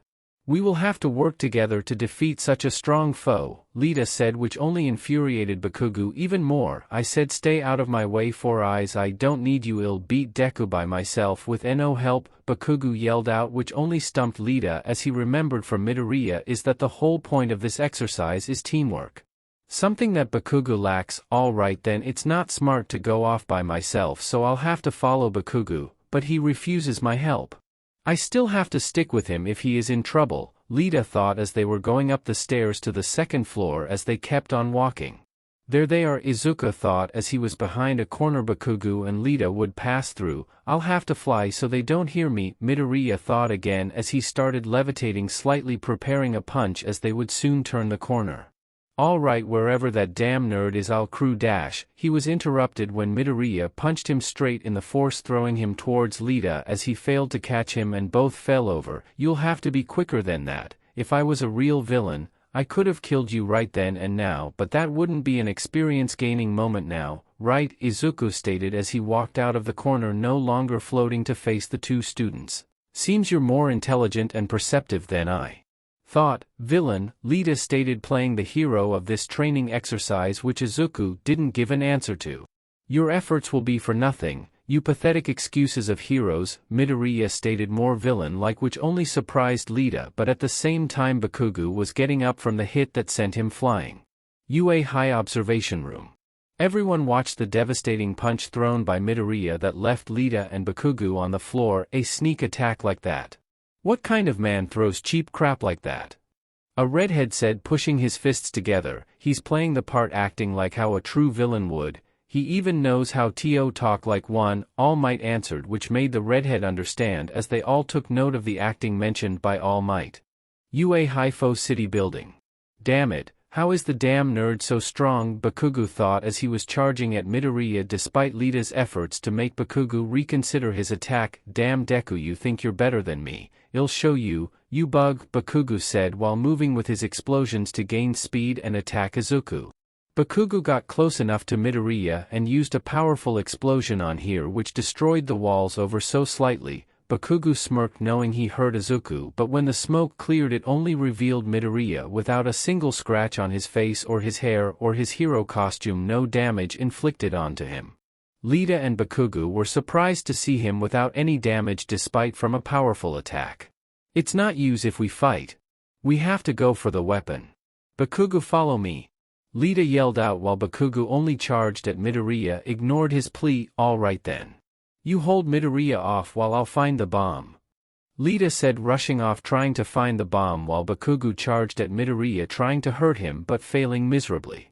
What hope is there for you, hero? It's clear that you cannot defeat me, Izuku stated while still standing strong without any visible damage to him. Bakugo rushed Izuku, but he countered by grabbing the attacking hand with his left and right, hooking him straight in the face, sending him to the other side of the hallway. Shoji, Lita is making his way upstairs, so get ready. If I defeat Bakugo fast enough, I'll come and help you, Izuku said in his earpiece while Bakugo was still recovering from the punch to his face that was bruising, turning part of his face into an ugly purple. Bakugo let go of his fighting position and raised his right arm as his gauntlet showed a red glow. I'm filled up, Bakugo said as he continued on. Since you're such a stalker, you know how my quirk works. I sweat a nitroglycerin-like substance from my hands and make it blow up. Imagine what I could do if I had a lot of it. Bakugo said quite calmly and confident, which was an enigma to Midoriya, but got ready for whatever Bakugo had prepared in his gauntlet. So you're saying you built up enough sweat in that gauntlet so much it's completely filled up? It doesn't matter how strong it is, I'll prevail just as easily as I prevailed through your firecrackers you call explosions. Izuku responded with which only riled up Bakugo. What? You think you're better than me, you quirkless shit? Bakugo said out loud, which caught the attention of All Might and Lita as he prepared to fire the gauntlet. Young Bakugo, don't. You'll kill him, All Might said on his mic, yelling at him to stop what he is about to do. He'll be fine as long as he dodges, Bakugo said with a psychotic grin as he pulled the pin, releasing a massive long-range explosion that erased the inner walls and burst out of the corridor and outside the building, making everything shake. UA High Observation Room. The students in the observation room felt the explosion and the rumble, as some were even slightly struggling to hold their footing. What is he trying to do? Murder the guy? The redhead yelling out, I know Midoriya is tough, but that might be even too much for him. The yellow-haired boy with the lightning bolt said, All Might, you've got to stop this match. Bakugo is insane. The girl with pink hair and skin said, to which All Might responded with, just wait a moment, which made everyone confused with the number one hero but followed along with his words but still worried. UA Haifo City Building. How's that, you damn nerd? You'll always be a weakling. Bakugo said as Lita was questioning him until he was suddenly interrupted. Oi! For eyes, what happened? He yelled out, wanting an answer on his situation. Oi! For eyes? What is the issue? He was interrupted to reveal Midoriya with no visible damage as his fist was right in Bakugo's gut as he pushed forward with his left hand, sending Bakugo almost all the way out of the hole in the wall while blood was coming out of his mouth. Midoriya was walking towards him with the capture tape out. That attack was nothing. If that was your ace, then there is no point in me toying with you. He finished his sentence as he wrapped Bakugo in the capture tape, eliminating him. Bakugo has been eliminated, All Might said in the speaker, which only sent Bakugo into shock that Midoriya beat him while holding back as Midoriya walked away, leaving an abnormally silent blonde. UA Haifo City Building. Shoji and Lita 1 minute ago. Bakugo, what happened? What caused the building to shake? Bakug he was cut off when Shoji appeared out of nowhere and landed 3 punches at once at his face and chest, pushing Lita back. Sorry, but I'm not a nice person and I don't intend to be, Shoji stated while walking towards Lita with his capture tape out as Lita got up ready to fight. So villain.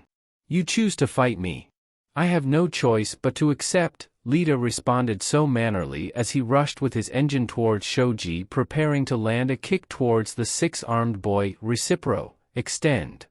He says, landing a kick on Shoji but not causing much damage due to Shoji blocking with 3 of his arms but still flinching in pain.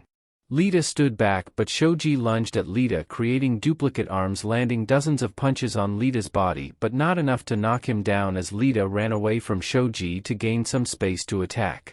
Shoji isn't giving me much to work with. His arms make it easy to cover the entire hallway while I can only run in a straight line, he thought as All Might talked again. Bakugo has been captured, making Lita gasp that his teammate was captured. He most likely lost to Midoriya. I've got to find the weapon if I want any hopes of winning, Lita thought as All Might talked again. 5 minutes left, he said in the speaker, making Lita choose his plan. What? I need to find the weapon and win this he thought until he yelled out in pain while on the floor.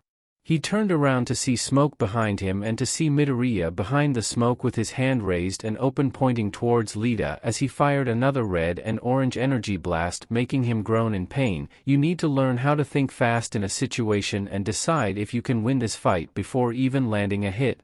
By not doing so I found you and now you're surrounded and down on the floor in pain. It's over, Midoriya thought as he put the capture tape around Lita, announcing the match to be over. The villain team wins. All Might yelled into his mic, alerting everyone in the building and those in the observation room that Midoriya and Shoji won. UA High Observation Room. When everyone saw Midoriya land that gut punch on Bakugo and watched as he spit out some blood, they were frozen that someone who was their age shook off such a large-scale attack like if it was nothing, not a visible injury on that handsome face and not a single visible burn mark on his hero costume. I knew Midoriya was tough, but he knows how to fight, a boy with big lips and spiky brown hair said, who appeared to be wearing a yellow skinsuit with white gloves. Yeah. He shook off that massive attack like it was nothing. An invisible girl with gloves and boots on said, raising her fist, he is quite fast and powerful, but what was that attack at the very end? Yaoyorozu questioned as she appeared to be wearing a red leotard that exposes her chest and abdominal area, which made some people think about that as well. Well, it looked to be the same when he threw the ball in the quirk assessment test, it also was the same when he destroyed the zero-pointer. Uraraka mentioned Izuku destroying the zero-pointer, which made everybody's ears perk up at the word of someone destroying a zero-pointer. What? Almost everyone yells out that Midoriya destroyed the zero-pointer in the entrance exam. Are you serious? Midoriya can actually beat the giant robot, a girl with purple hair and ear jacks attached to her ears yelled out. I have heard that someone was able to completely destroy the upper half of the zero-pointer in one attack. Are you referring to that specific event, Uraraka? Momo Yaoyorozu questioned, to which everyone looked at Uraraka for answers. Why, yeah, he did. He shot a blast that sent the upper half into the air and exploded all of it with the blast he shot out, Uraraka answered and confirmed all their suspicions. He definitely is powerful, that's for sure, a girl with green hair and a green bodysuit with wide eyes said, slightly shaking as they all turned to the screen. UA Haifo City Building. Shoji was no longer tense while Midoriya was just standing there waiting for whatever would be heading here as he saw Bakugo in the corner of his eye walking towards Midoriya but stopping abruptly. I lost to Deku, a quirkless loser. I lost to a Deku. How am I going to be number one if I can't beat that nerd? How am I going to be a hero if someone quirkless beat me? How am I going to beat a villain who has a quirk when I lost to someone who didn't have one? How am I going to be dash? He was cut off in his thought as Midoriya grabbed him on his shoulder, roughly slightly hurting him. You were rapidly breathing. Calm down, Midoriya stated, as focused as ever, breaking him out of his trance as All Might appeared. Midoriya, are you okay? That was a pretty powerful explosion. I am surprised you took it just like that, All Might said with his dopey smile, which only made Izuku turn towards All Might with a scowl. I am fine, there was no harm dealt to me, Izuku stated, crossing his arms as he looked at the 7 feet 4 inches blonde, dead in his pupilless eyes as he continued on. You should be worried about Bakugo. Blood came out of his mouth after I landed that punch, Izuku finished as he uncrossed his arms and walked away towards Shoji. You sure you okay? That was a big explosion, Shoji asked Midoriya as he looked up towards Midoriya, comparing the height differences. I assure you there was no damage dealt to me when Bakugo pulled the pin on his gauntlet, Izuku assured Shoji as he relaxed his body and face as Midoriya started walking away. I'll be heading towards Recovery Girl's office to see if there are any issues that I haven't noticed, as unlikely that is. He finished off as he walked away from the building. UA High Recovery Girl's office. Izuku walked into Recovery Girl's office, ignoring all the questions from his classmates as he walked through the door, only to see Recovery Girl with a large frown. You nincompoop. Don't you care about your own well-being? That explosion could have killed someone. She scolded the giant as he only looked at her and spoke. It wasn't because I was cocky, it's because I am quite aware of my abilities and power, and as you can see there is no visible damage shown on me, Midoriya explained to Recovery Girl as she only sighed. I know that, but it doesn't matter how strong you are, you could still die. I don't know the full extent of your power, so excuse me for being such a worrywart. She spoke as the tone got risen up to a lecture again, which only made Midoriya sit down on a chair. All right then, dearie, let me take a look at you, she said as Midoriya unzipped the upper half of his costume to reveal his godlike physique with nothing but tiny scars that have already formed. All right then, I see nothing severe or anything minor, so you can make your way to the observation room, and might I ask why you decided to pull that act with All Might? She responded clearly and relieved as she then asked a question. All Might has had lessons on how to teach in order to gain his teaching license, and the first lesson he would be doing is team battles, something that All Might lacks severely. Along with the lack of teamwork, he needs a pamphlet to tell him how to teach. I just couldn't stand by and watch the number one hero embarrass himself even further, Midoriya explained, and insulted All Might for his lack of teaching, which only made Recovery Girl laugh. I'll tell Principal Nizu and the entire faculty about this particular event. He probably already knows by now. Recovery Girl said while still laughing at the memory of Izuku showing All Might who's boss. All right then. I'll be making my way back. Izuku finished off as he saw Bakugo and Lita being put into a bed with Recovery Girl walking over to them to treat them as they were both unconscious, with Bakugo having a large purple bruise on his cheek and Lita having some burn marks on his costume and less prominent bruises, as Recovery Girl only looked at Midoriya with a frown and groaned, while Izuku only looked at her in acknowledgement and walked into the observation room. UA High Observation Room. When Midoriya walked into the room, he saw several people talking to each other while waiting near Recovery Girl's office, as he only put the slightest amount of attention towards Shoji, only to bombarded with questions. How are you so strong? Yeah, that explosion was really big. Ami, you speak Francais? How'd you get your way with the ladies? They all questioned, but Midoriya never answered besides giving them a glare that told them to move along as All Might started talking. All right then. Who can tell me who was the MVP of the match? All Might questioned, to which Yaoyorozu replied, it was Midoriya, sir. He was able to make an almost flawless strategy, to which included all the purposes of this training session, which he included his teammate and his quirk into playing into his advantage, along with using the personality of his opponents to his advantage.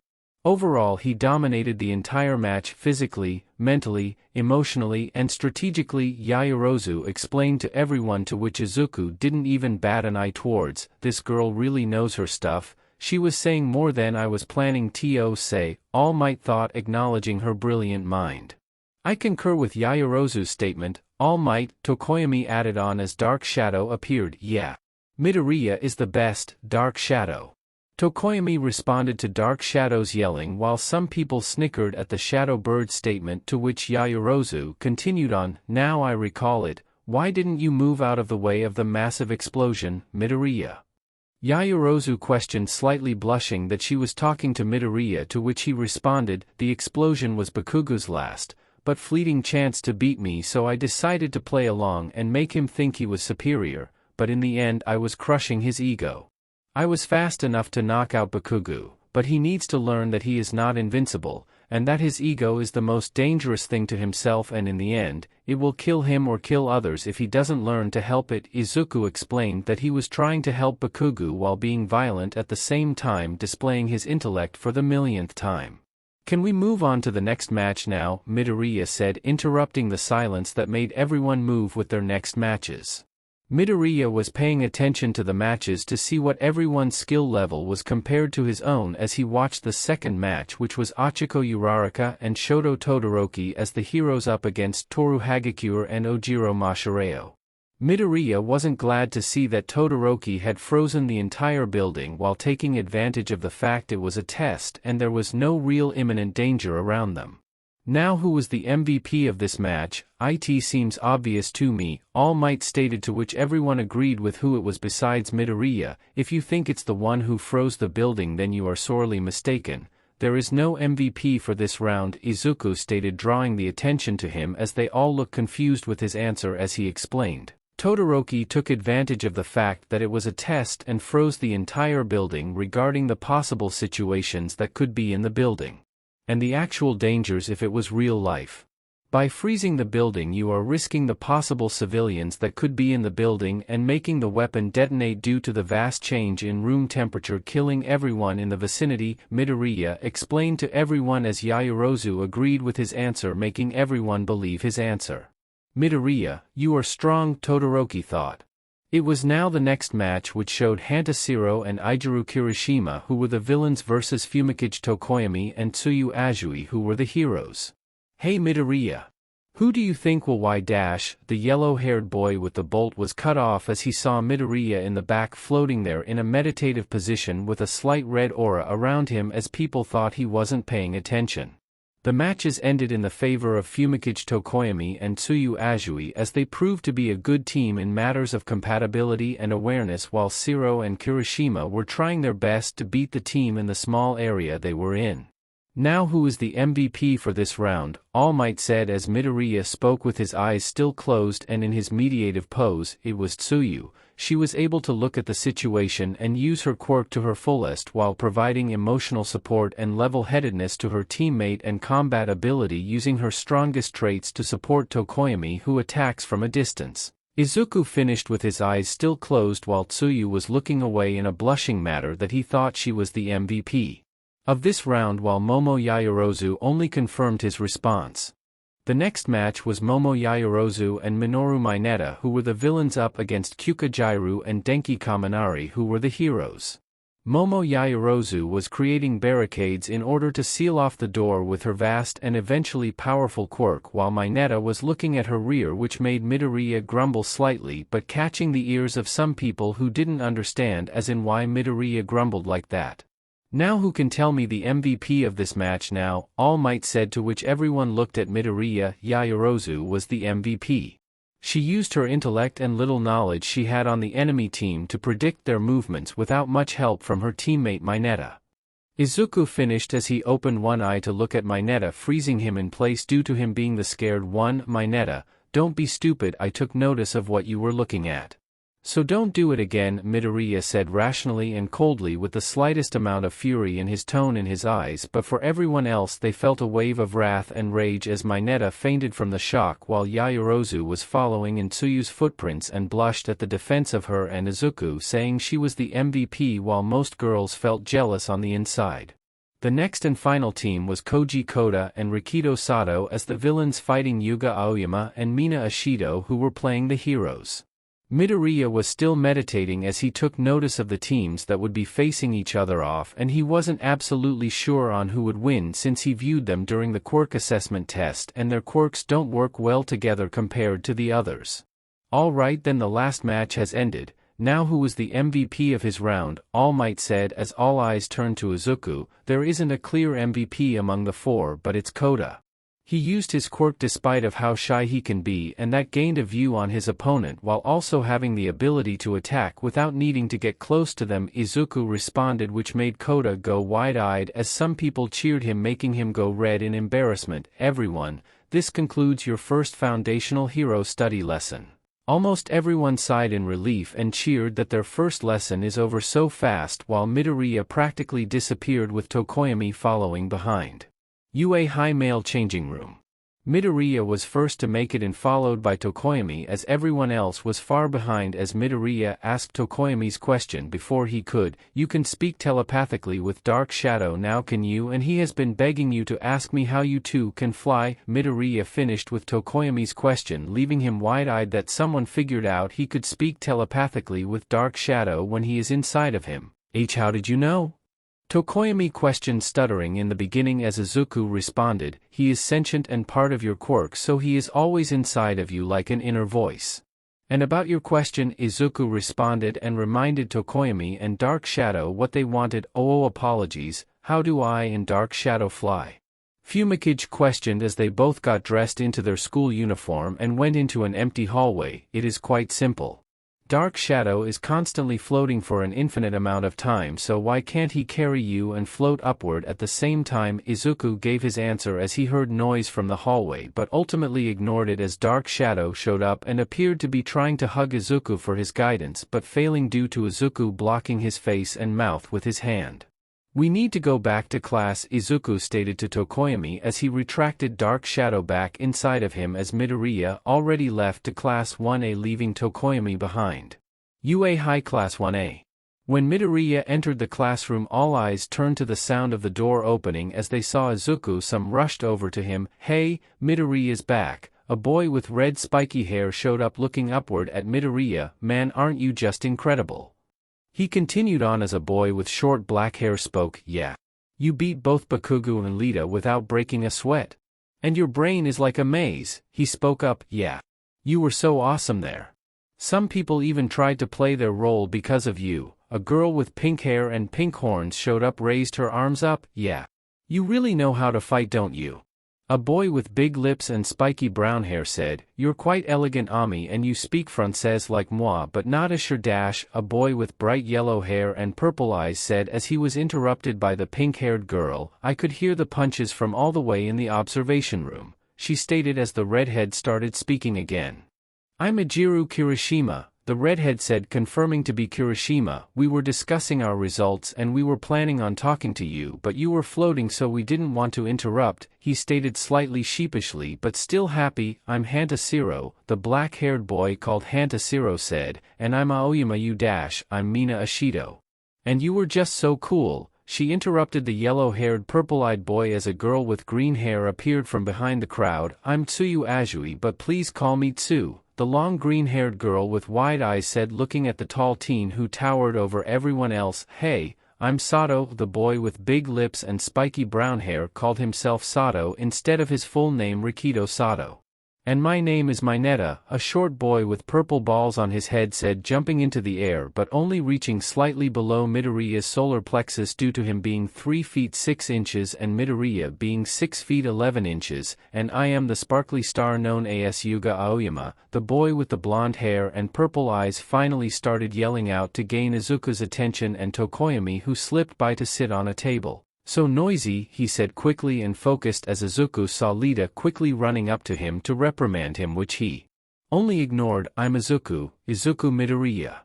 Midoriya stated his name and walked on over to his seat and sat down, ignoring all the other questions as the door opened again. Hey, after this wanna grab a bite? What you'd like? A boy with yellow hair and with a black bolt on his hair said to Uraraka as they both were carrying books, mostly sweet things or hey.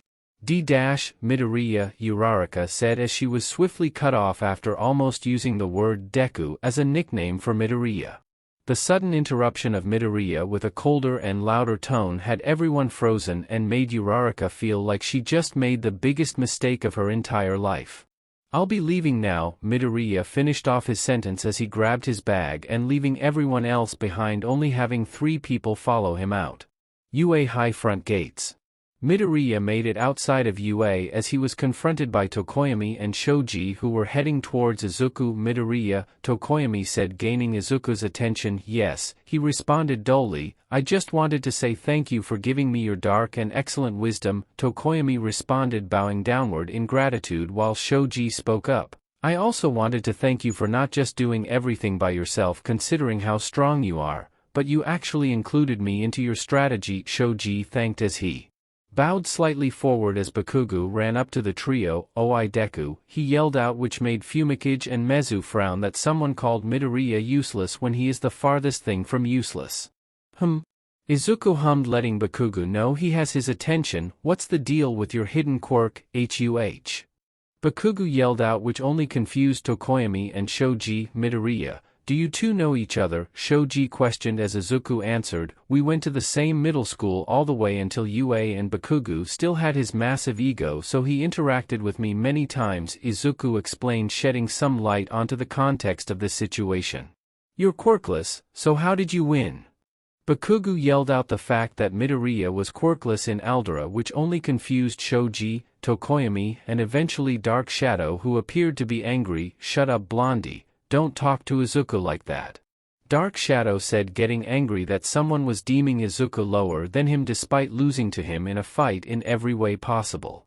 None of your business, Feathers. Tell me, how do you have a quirk now? Bakugo demanded as Shoji responded, be quiet. Midoriya's quirk is an emitter type, so he didn't have to tell you about his quirk, and don't call someone Feathers just because they are a bird. Shoji said as Bakugo yelled out, get the memo, Octopus. It's all about Deku and me, so shut up, you Frea. Bakugo was interrupted when Izuku grabbed his mouth and lifted him up. Be quiet. Do not call people with mutant-type quirks freaks. I have told you I was quirkless, but lying exists.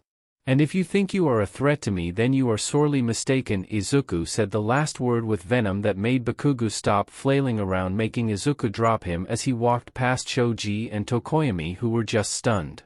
UA High Faculty Office. Almost the entire hero faculty was here as they were discussing about the first heroics lesson for Class 1A as Recovery Girl brought up the moment when Izuku was showing All Might to teach left them all crying in laughter and rolling off their chairs and around the floor while All Might was just thoroughly embarrassed. He really did show you All Might. Vlad King said, barely able to hold back his laughter but failing anyways as it took a solid 4 minutes of consistent laughter for everyone to cool themselves down. All right then. Now after that relaxing event, let's discuss the main event during Class 1A's team battles. Nizu stated as Midnight followed on agreed. During the first match, which was Bakugo and Lita vs Shoji and the handsome devil known as Midoriya, just thinking about him turns me on.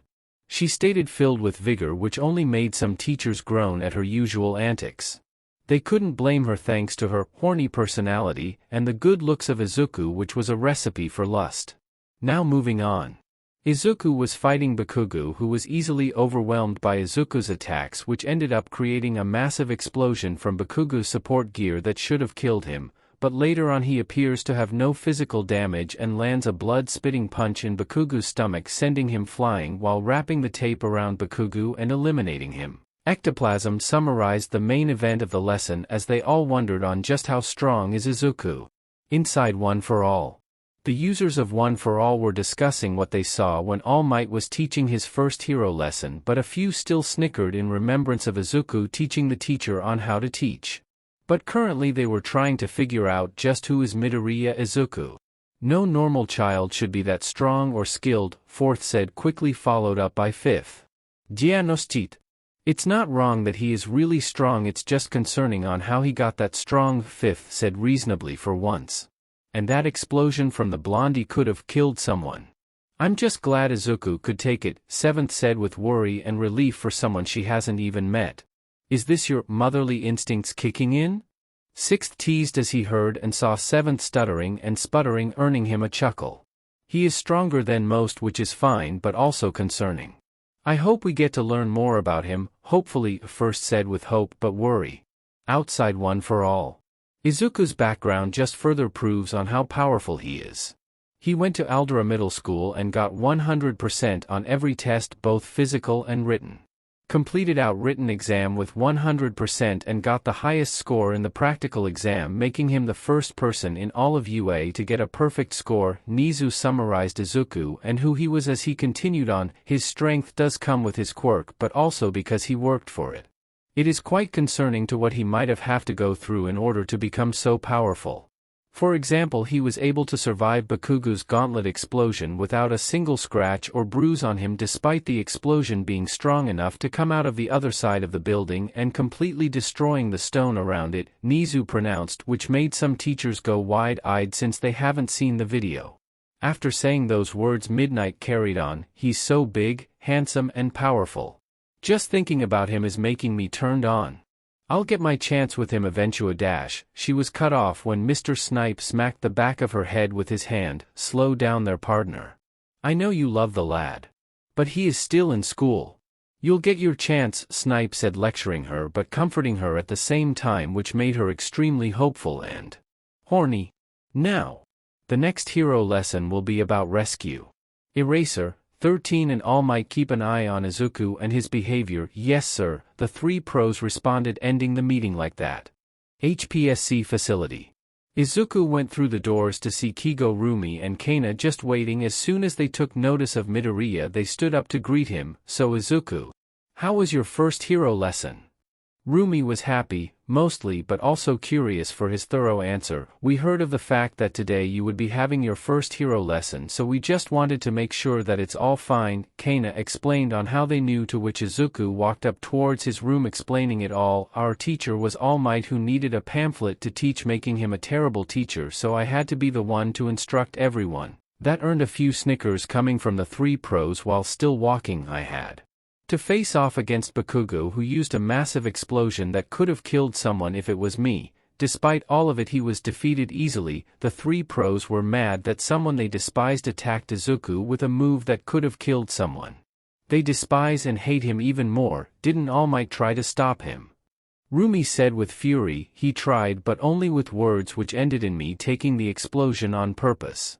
Midoriya answered Rumi's question which made Kana livid and filling Rumi with rage, but Kigo was silent, but a murderous aura emanated from him which made Rumi flinch from the sudden killer aura emanating from a normally joyous and gleeful person. I'll be in my room, so leave me be. Midoriya finished it off as it snapped everyone out of their trance of vengeance as Midoriya closed the door. I'm worried for the fledgling, he's been like this ever since we first met. After 10 months of social interaction and training along with music lessons, he is still the exact same. Kigo pointed out towards the two heroines which they only hummed in agreement. Actually? What made Izuku like this? Why is he so cold? Rumi questioned, which put them all to thought, as in why, as they learned they never asked. It's not the right time to ask, just probe him a little, it might be traumatic or just bad, Kana the voice of reason pointed out, which made them all go back into their rooms wondering. What happened to you, Izuku? HPSC facility. Izuku woke up checking his alarm, seeing 6:15 a.m. making him get out of bed and getting ready for another day of UA High. There will be another hero lesson. It better prove a challenge towards me, Izuku thought as he opened his closet to only hear a knock on his door. Kana, it's not like her to be this early, she wants something, Izuku thought as he walked over to the door, only in a pair of large boxers and nothing else showing his body, which puts Olympian gods to shame with his small scars that no teenager should have. What is it, Kana? Izuku started of as Kana looked at the open part of the door to see Midoriya with his long, big, spiky and fluffy hair which had a few strands sticking out, and his massive biceps with his chiseled 8-pack that had no sign of flaw. Kana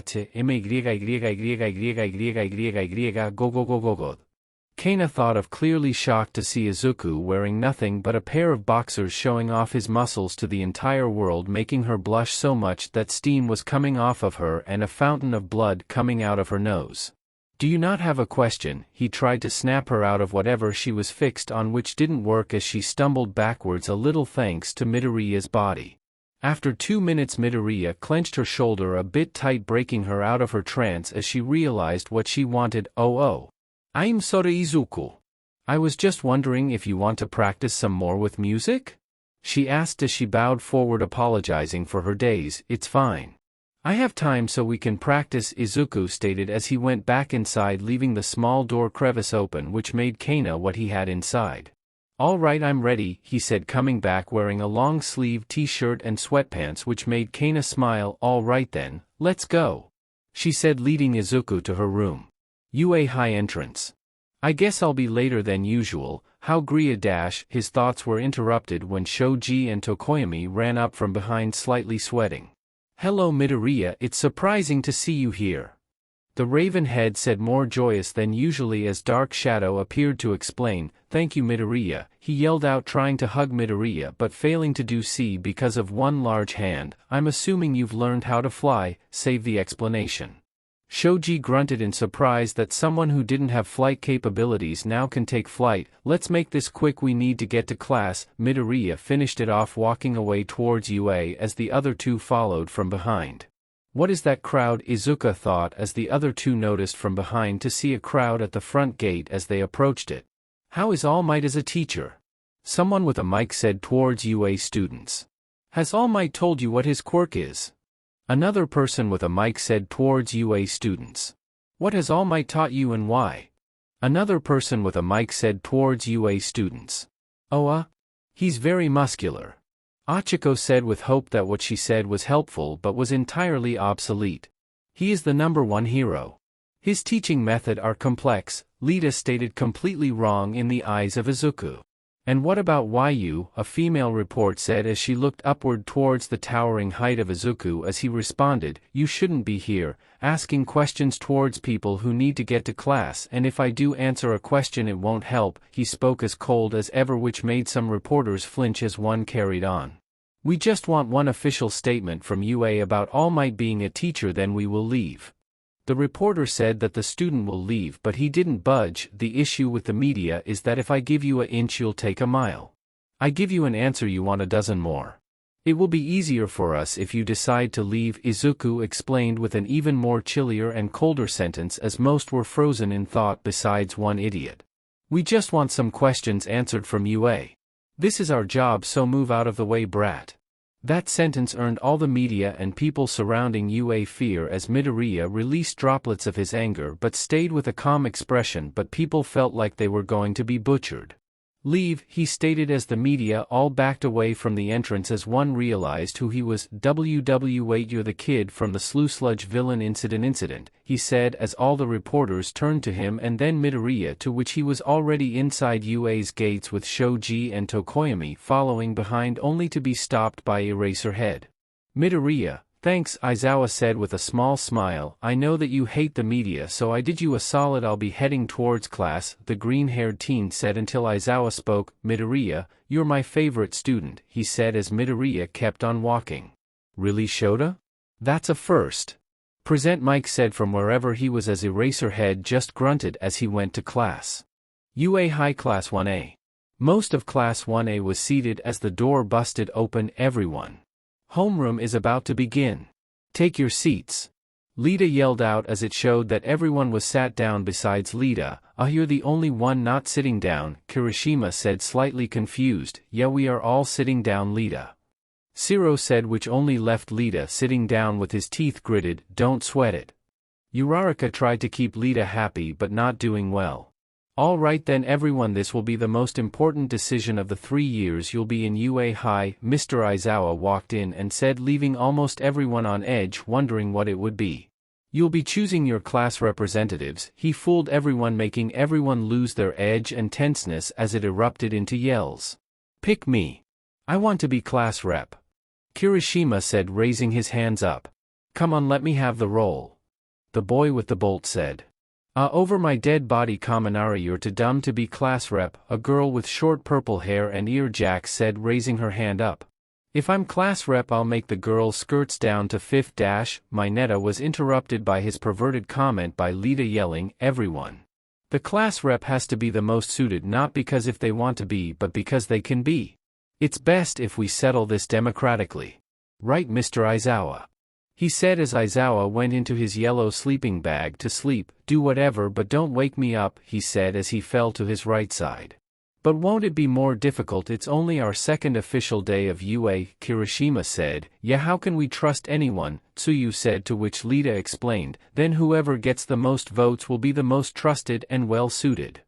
He explained, which made everyone understand besides Midoriya, who did not care about it in the slightest. The results. Izuku Midoriya. 12 votes. Momo Yaoyorozu. 4 votes.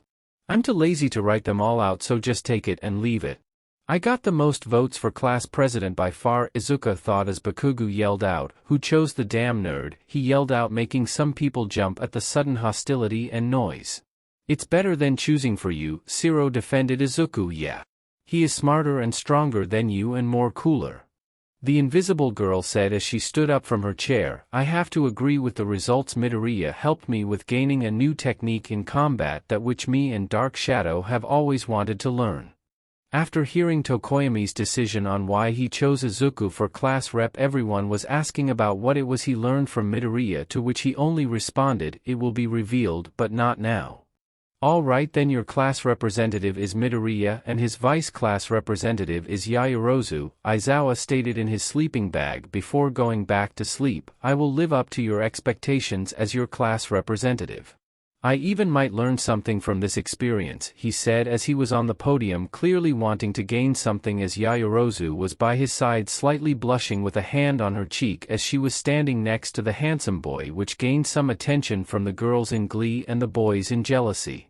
I hope I'll be able to prove myself as well, she said with determination but stuttering due to her blushing, which made the boys even more jealous of Midoriya.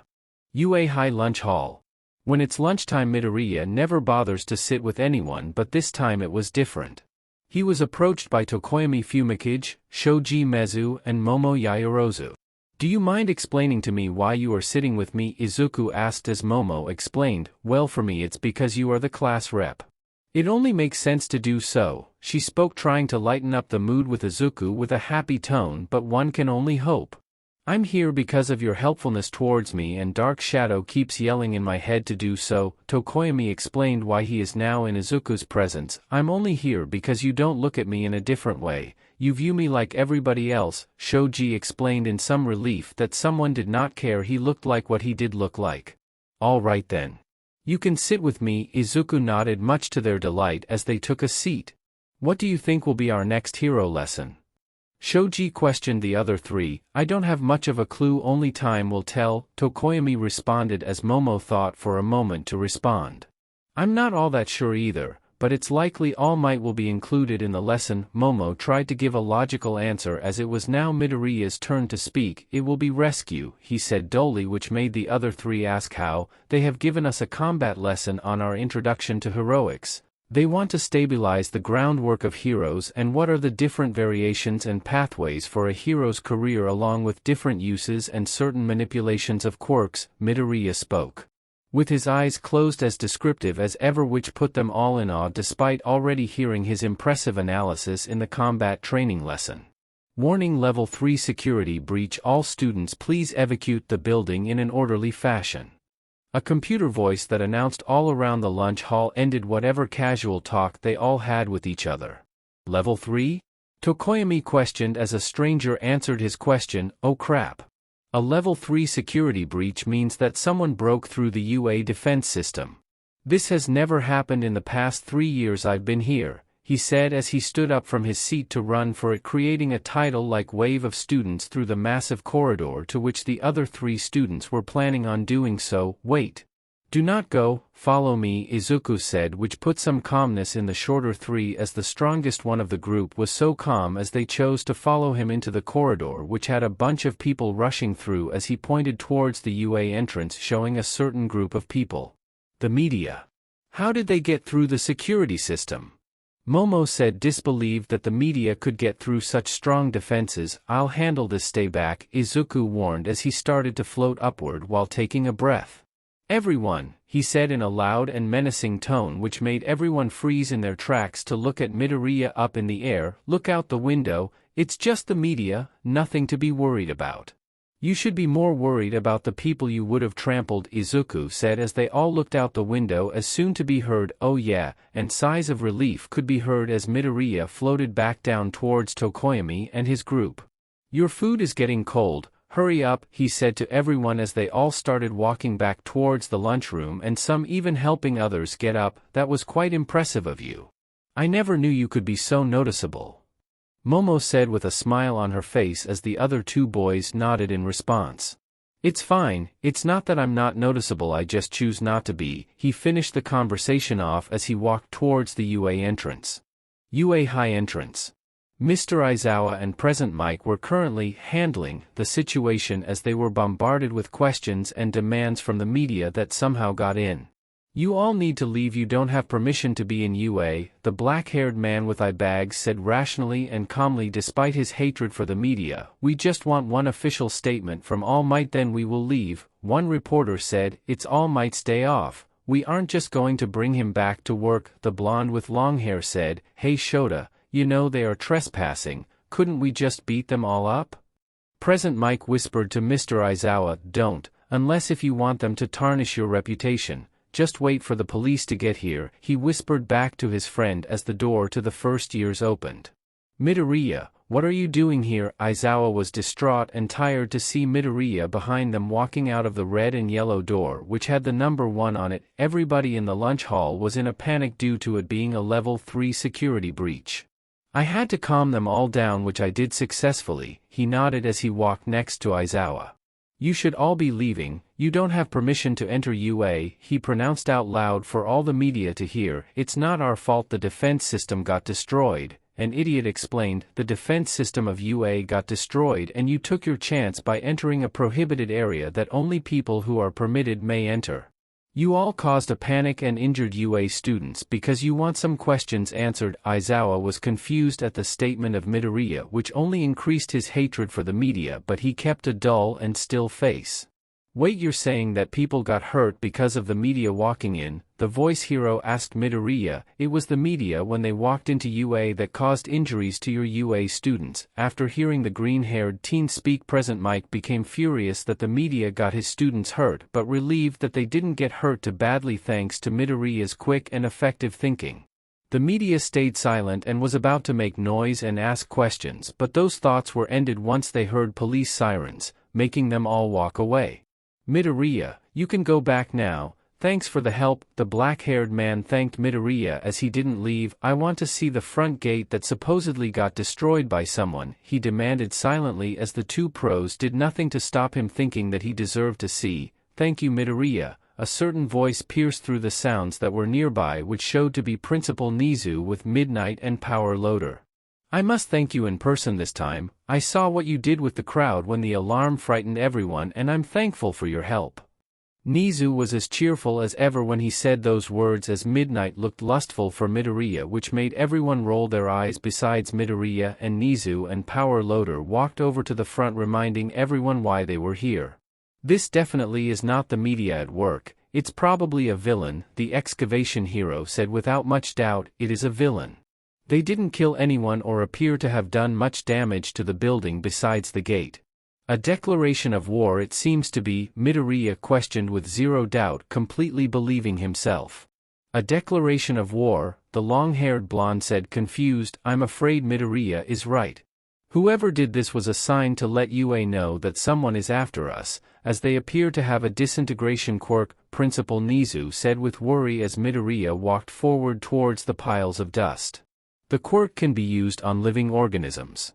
Whoever did this could kill any one of you. Flashback start. Shimmers and flashes that had a baby in a crib along with a tall man with short white hair wearing a suit and white dress shirt looking over at the baby in the crib. I must say, child, you truly look like your mother. It's almost impressive, he spoke as his voice was ominous like one you would hear in a fairy tale as the baby only sputtered out gibberish trying to say something. But I'm afraid all good things must come to an end. The ominous voice appeared again emanating from the tall man. I can't let anyone know that I have a child. I can't lose you like Yoichi. The ominous voice sounded worried and upset at the same time while the baby only sputtered out whatever he was trying to say. Flashback end. Midoriya, the voice of Eraserhead made Izuku come back from the vision he had. Midoriya, what was that? Aizawa pressed on. It was nothing urgent, I was just deep in thought, nothing more. Midoriya lied about the vision he had when he touched the dust as he had no answers or current proof. I should be getting back to class now, shouldn't I? He dodged the question as he walked past the faculty of UA towards UA. Midoriya, if there is anything wrong just tell us, I wouldn't mind having some fun with you, Midnight asked with worry while being horny at the same time, which didn't stop Midoriya in his path as Aizawa followed behind. UA High Class 1A. Midoriya walked into class as he took notice of his homeroom teacher behind him as he looked ahead to see the entirety of Class 1A inside as Lita walked up towards him. Midoriya, you're late. If you want to be a suitable class rep you need to make it on time. Midoriya just gave him a glance acknowledging his presence, but that's all as Mr. Aizawa appeared behind Midoriya. Midoriya was with me and members of the UA faculty, so he is excused for being late, he explained and defended Izuku. I apologize, Midoriya. I was oblivious to these facts. He bows 90 degrees as the green-haired teen only grumbled and walked towards his seat behind Bakugo. All right then, let's get down to business. This is a heroics lesson and 3 of the UA faculty team will be teaching. Those will be me, All Might, and another member you will meet eventually, Aizawa said while standing at his pedestal. Rescue Momo, Shoji, and Tokoyami thought as they remembered what Midoriya said during lunch as Midoriya only closed his eyes. Sir. What kind of training is this? Shiro said out loud while raising his hand as Aizawa pulled out a card with blue writing that said Rescue. Rescue, you will be handling natural disasters like landslides and fires, stuff like that, he said as most of the class started talking to each other about how their quirks would be working while Shoji, Tokoyami, and Momo didn't say anything as Midoriya guessed right about the hero lesson while Izuku didn't even move a millimeter as he was sure in his answer. You finished? The teacher asked, which made everyone finish their talking. All right, the use of costumes isn't mandatory since you still need to get used to them and they could hinder your ability in this training exercise, Aizawa explained, which made everyone rethink their current thoughts. The rescue facility is off campus, so we will need a bus to take it. That's all, now get ready, he finished as he walked away. Rescuing others is the main purpose of a hero. It must be challenging, Izuku thought as he grabbed his case with his number on it. UA High Bus Station. Everyone was outside in their hero costumes while Izuku was at the bus. Alright then everyone, a seating plan is not mandatory, so choose where you sit, he explained as Yaoyorozu was on his left side, blushing slightly as she snapped out of her blush to follow along. Midoriya is correct. You may sit where you like, but don't change seats while we are on the move, she exclaimed, trying to follow in the class rep's footprints as Midoriya got on the bus, which everyone followed shortly behind.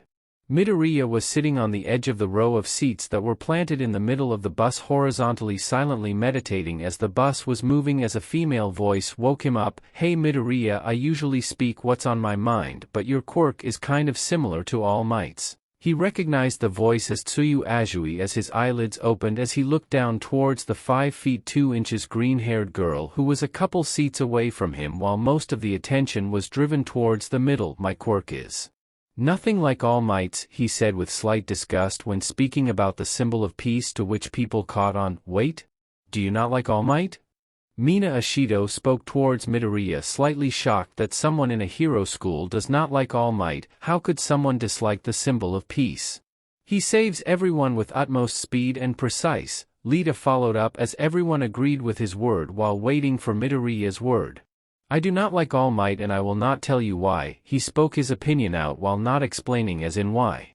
Everyone be quiet, we're here, Aizawa spoke up, shutting everyone up, leaving Midoriya to his thoughts. UA High USJ Facility Entrance. Whoa! It's University Studios Japan, Kaminari spoke out loud while Midoriya stayed in the back as he took notice of the pro that was coming towards them. Hello everyone. I've been waiting for you. All faces turned to the voice as it showed the Space Hero 13. Woo! Who? 13 is my most favorite hero. Uraraka said in glee as Midoriya explained who is 13. 13 is a rescue hero that specializes in natural disasters and only natural disasters due to the danger of her quirk to be used in actual combat scenarios, he explained, shedding light onto who 13 is while silently questioning on the part when he mentioned the danger of her quirk. Correct, Midoriya. Now let's go inside. I've been excited to show you all this facility, she said while gesturing for everyone to go inside with her arm. UA High USJ Facility. When Class 1A stepped through the double doors, most of them gasped at what was inside the USJ while Midoriya just looked around idly while at the back of the crowd, not gaining any attention. A shipwreck, a landslide, a fire, a windstorm, etc. 13 spoke out loud for the entire class to hear as Aizawa was standing nearby. I made this facility and thought of everything I could to prepare you for your future as pro heroes. It's called the Unforeseen Simulation Joint, but you can call it the USJ, she stated proudly as almost everyone went wide-eyed. It's just like University Studios Japan. Most of the students thought as Aizawa walked towards 13. Hey, shouldn't All Might be here already? Don't tell me he skipped his lesson to have a nice warm interview, he assumed as 13 waddled towards Aizawa. Actually it's something else. All Might did a bit too much hero work on his way here. He's currently resting in the teacher's lounge, she answered as Aizawa only grumbled. He is the peak of irresponsibility. We should be fine without that idiot with just us, he thought. Alright, let's get this over with. Every second counts, Aizawa finished off, indicating 13 to speak up next. Oh, sorry. Now there is one thing I want to say before we begin. Okay, maybe 2, possibly 3? Or 4, or 5, she was devoted to saying more things continuously as Class 1A said, we get it, harmoniously. Alright, now listen carefully. I'm sure now all aware that I have a dangerous quirk. It's called Black Hole. I can use it to suck up anything and reduce it to dust, making it extremely dangerous to anyone. Some of you also have powers that can be dangerous to others. In a superhuman society, heroes are given permission to use their powers but are often overlooked on how dangerous they can be. No matter on how much control you have, all quirks can be considered deadly if used wrongly. Thanks to the quirk assessment test you did with your homeroom teacher, you have a solid grasp on its abilities. And thanks to All Might's combat training, you should know just how dangerous they can be in combat scenarios when used against people. Use those experiences and carry them over to this lesson. You are going to use those quirks to save people's lives. You won't be using your powers to attack people or each other, only to help. The whole purpose of a hero is to save others. Isn't it? Ensuring the safety of others. She at least has a grasp of the purpose of her job, but that's to be expected for a rescue hero, Izuka thought as 13 took a bow. That's all I have to say, thank you for listening. As she finished off Class 1A applauded her as Midoriya felt something. Something bad is coming, he thought. All right now the dash, Mr. Aizawa got interrupted. Mr. Aizawa, something is wrong, Izuku explained as everyone looked confused as the lights started to go out and flicker and the fountain in the middle flickered as well. We need to leave, Midoriya carried on as a circle of black mist appeared in front of the flickering water fountain, making Aizawa's suspicion correct as the portal grew and grew, soon revealing a man with blue hair with black pants and a shirt with severed hands all over his body. Villains, he thought as the portal got even bigger as more people with the look of a villain went through with an intent to cause harm. Most of the students were confused while some were thinking this was part of the exercise, ignoring Midoriya's warning as only 13, Mr. Aizawa and Midoriya knew what was the reality. Stay back. This isn't part of your training. These are real villains. Aizawa warned everyone while putting on his goggles at the same as the students all looked shocked that there were now villains here in a place like UA. The only members of the faculty I see are Eraserhead and 13, bemusing. According to the schedule we retrieved from UA, All Might was supposed to be here. A loud voice appearing to come from the mist that now had bright yellow eyes with no pupils spoke towards the other two next to him, being the one with blue hair and severed hands all over his body and the dark blue muscular guy with a brain in his head and a bird-like head. Damn, looks like they used the press as a distraction to get our schedule, Aizawa thought as the man with severed hands started to speak. Where is he? I went through all this trouble and turns it out to be nothing. All Might isn't here. Maybe if I kill some children he'll appear. He spoke to his other two compatriots as Midoriya only thought of one thing. Weaklings. And that's it for today. I hope you enjoyed. If you did, please like, subscribe, share the video and support the original writer. See you in the next video?